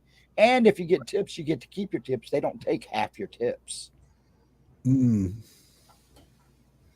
So, you know, it's always something to consider because you're a little more free speeched over there. Are you over on Rumble over there? I go in and watch. I'm thinking about doing a channel, see how I do. And then if I do pretty good, I'm going to start mirroring Gemma's stuff over there. And then you can also stream on YouTube while you're streaming on Rumble. You can stream both. That's right. times. You can simulcast. Yeah. All So, those, you know, things, and yeah. just see how it kind of play the field, see how it goes. Because, you know, they ride her butt pretty much about the stupidest stuff. I mean, she was getting demonetized for stupid stuff. And I'm like, why? We didn't cuss. We didn't do anything. So it's got, you know, it's like I always say support all tech. You know, you should have something everywhere. It doesn't hurt anything to because there are free alternatives where you can simulcast to multiple different platforms at the same time. So, but you know, it's important because I'm going to tell you right now, if YouTube and Facebook and all of them, see, I actually. Gemma's the reason I'm back on Facebook. I'm basically on Facebook just for her, for promotional stuff. But I left same with me years ago because they kicked me out because I'm a conspiracy guy. I used to do research for a lot of people on Telegram. And then I would research some pretty touchy subjects. Mm. So, and then I'd kind of put some of my scraps out on Facebook and they didn't like that. And they were like, and they kept blocking me, and then they started banning me, and it's like, screw it, I'm done. And then I ran into Gemma, and she was like, "Oh, why don't you come back to Facebook?" I said, "Okay." She yelled at me during a live stream. It's like, I friended you a long time ago on Facebook. When are you going to friend me back? It's like, I have a Facebook account? I had no idea. It was like years ago. Really? Yeah. Okay. I told somebody I still had I guess. It wasn't about 5 years, 6 years ago. I still had my page. I never touched it. I set it up and What? never went back to my page. I mean, I couldn't even believe I could get on it. It's still there? Really? It was still there, yeah. And I'm like, how can I get on? I thought they shut this down years ago. It was freaky, and Yeah. I just wiped it clean and said bye. But it was like, I actually had messages from. But you I had have the a peanut fa- butter I jelly never- guy. Come on. How could you delete that? I mean, it's Well, MySpace was killer anyways, because on MySpace you could rank your friends from 1 to 100. yes, that was the And most you would evil cause part fight. about that Why platform. am I number 5? You know? Because you suck, dude. Yeah, That's what I would tell them. Hey, I tell people I still use MySpace, and it's just me and that dude Tom on there. It's just you two. That's it. That's just me and my best buddy, the number 1 guy. Yeah, Yeah. he's number 1. But you could, I mean, that's the thing about MySpace in the day was you could put your own music on. You know, there wasn't that copyright crap that they try to get you for everything you do now. So, you I know, mean, that copyright, it's too much. I mean, if you're just playing like a 10-second clip of I something, was a fan of Napster. I shouldn't have Universal Studios jumping my ass because I've played a 10-second clip of a movie. right. That's ridiculous. You know, Toho, I'm a big Godzilla fan, and a lot of the guys Godzilla, I yeah. watch like Yep. Godzilla. And these guys will get tagged by Toho all the time. I mean, they can just show it like a second, and it's like Toho's right there on their butt. Really? Yeah. Wow. Hey guys, we're That's at incredible. 2 hours and 15 minutes. You Yeah, want I'm to keep gonna have going? to go here soon, anyways. Because All I'm right. gonna bail out of here. I gotta finish eating something. I only ate a bowl of cottage cheese and a Scooby snacks. I had Scooby Scooby snacks. Oh man, Wait a minute. That's literal Scooby snacks? Are you shitting me? Check dude, where them you out. been? What? They're good. They're good. They're like What the hell is it? Is it like a cookie or something? Scooby Yeah. snacks. Scooby snacks. See? That's Scooby for snacks. human consumption. Yeah. Oh, my dog gets so mad. He sees them. Goes, "What are you eating my bones for, man?" That's what it looks like. It looks like somebody feed him. He gets so mad. He Carrier still or looks at something. me and crowds like, "Don't eat my bones." That's rocky beef jerky. I'm gonna came Yeah, on. those are good. And I will have you come over. Gemma said I had to have you over sometime, so Oh yeah, man. Yeah, love that'll to be have fun. you. I get kind of lonely sometimes. Yeah, man, Gemma I'll come hang out spies whenever. on me. She's probably spying on me now. She's probably in here. I don't know. She might be. You know, we're all going to Parent Unity next weekend. Where is that? Let the folks know. This one is in plug your stuff. Jersey. It's in Ridgewood, Woodbridge, Jersey. One of the best beer I guess Ghost Hunters is going to be there. Zach, what is his name? Not Zach, but the one collector of hunters. Tagging guy. Yeah. winner. Yeah, and then the Ghost Brothers are going to be there, and a couple other people. She talked me into going, so I said, "Okay, I'll go." I want to see Ghost Hunters, and I want to see the guys that does the haunted collectibles, because there's a couple questions I want to ask him. Ghost Shit, you Hunter. probably know more about it than he does. I don't know. There's some of these guys are pretty smart. Now I followed Ghost Hunters ever since. You know, Oh yeah, Zach they're wouldn't the be able to OG. have the show he has today if it wasn't for Ghost Hunters and Sci-Fi Channel. Yeah, exactly. I totally agree. Yeah, they were the start of it all. Well, actually, there were shows before that, but they were always kind of like specials. You only caught, Yeah, let's do they Ghost weren't like an actual series. Yeah. No. And those guys are the ones that really made it big on TV again. So It's like these guys are plumbers and ghost guys. Yeah. Really? and the nice thing is they could use their stuff to ghost hunt with too. So You know who never showed up was Rin, guys. She never showed up. Wait a minute. Uh-oh. The co-star, the co-host of the show is not here. He What's messaged up me. with that? She said she just got home. She messaged me like 15 minutes ago. Just got home. Yeah. yep, it was her. I knew she'd text. Tell her we said hey. I will. I'll have to say goodnight to her in a minute. She's going through a lot. She keeps herself busy, but get her out of that mess. She doesn't show it. She looks better than she's ever looked. I have to be She looks honest. She's got a big heart. Sometimes it's too She big. does. Then again, I'm the same way. Sometimes I do. Well, I do for myself. That's Yeah. the fault of having that large heart is you always end up giving a little too much. Too much. Yeah. But yeah, she we had a good night. I'd like to see. It's like it killed her with her son having to go to school now. We kind of missed Wednesday night because that was her night, and she usually did, pretty good people.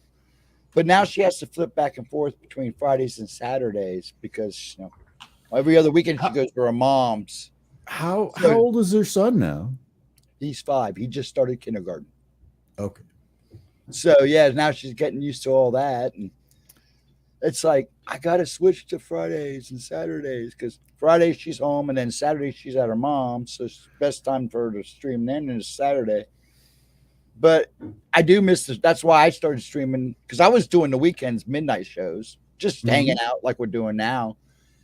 And then I felt bad for people because people would come looking for us on Wednesday, and I'm like, okay, I'll just stream 10 to midnight. And then last Wednesday turned out to be 10 to 2:30 in the morning. So I think one night I did a midnight show after Gemma. I do a Gemma's replay where I replay some of her videos and kind of make fun of her and talk. Mystery Well, Science Theater. Talk about I've been playing our listener encounters because see a lot of her older stuff didn't get to be able to do premiere stuff like you can do now. And it's been kind of fun, but we get done with one video and I usually do 2.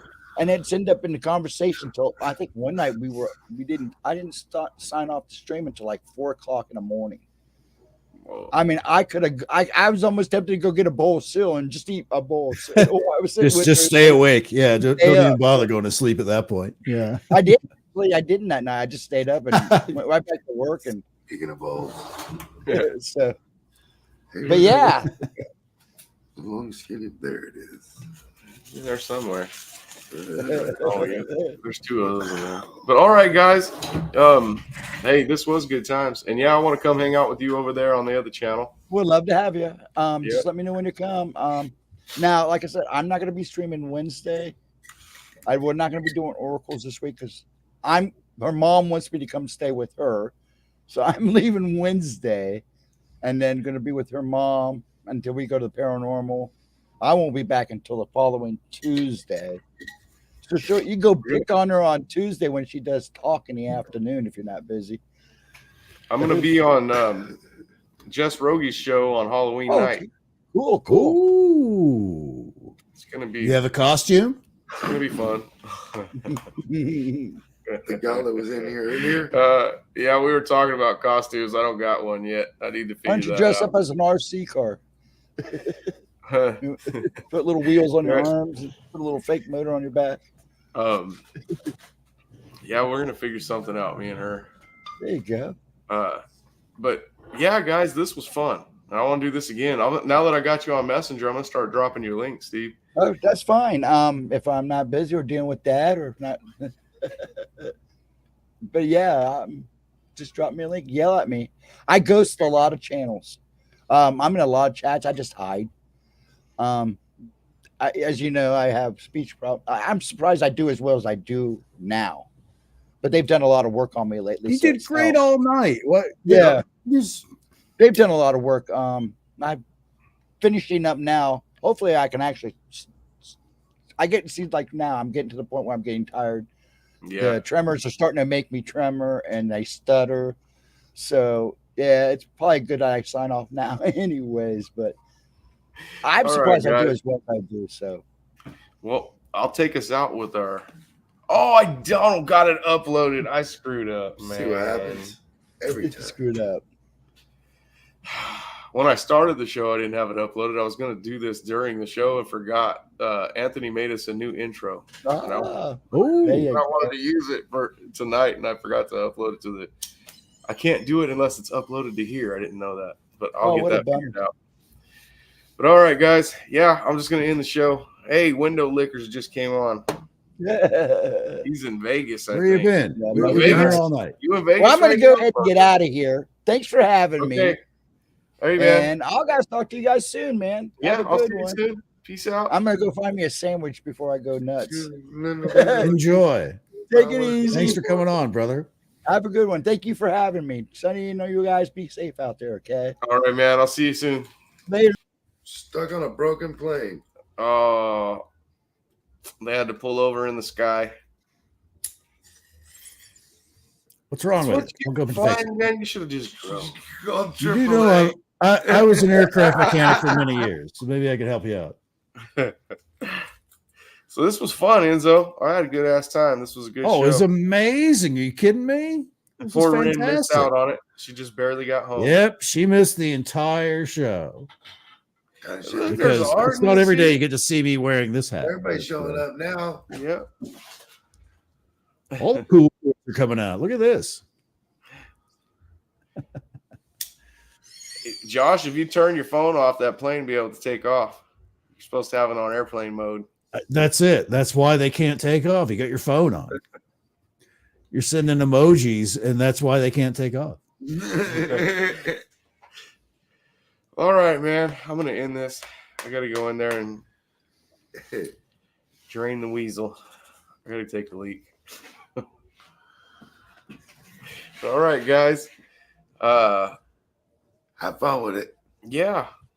I don't know how I'm going to end the show. I guess I'll take us out with our old one more time, our old scary one for Halloween. Yeah, just push one of the buttons. Yeah. If I can find one. I can't even find one of those. If I ain't here for the other show, okay, for Jess's show, have a happy Halloween, yo. Yeah, he might be here for All Jess's show. He Hallows might be able to Eve make it. coming up next week. Yeah. Yeah, that's right. And I'll see you guys Tuesday. I think when's Halloween? Is it on Tuesday? Oh no. My kids will tell Is me. that right? All right. On Halloween, that's when it is. I'll They'll see you guys on probably Halloween on Jess's show. Come check us out. Whatever it Jeff is. Rogie. All right. Peace out, y'all.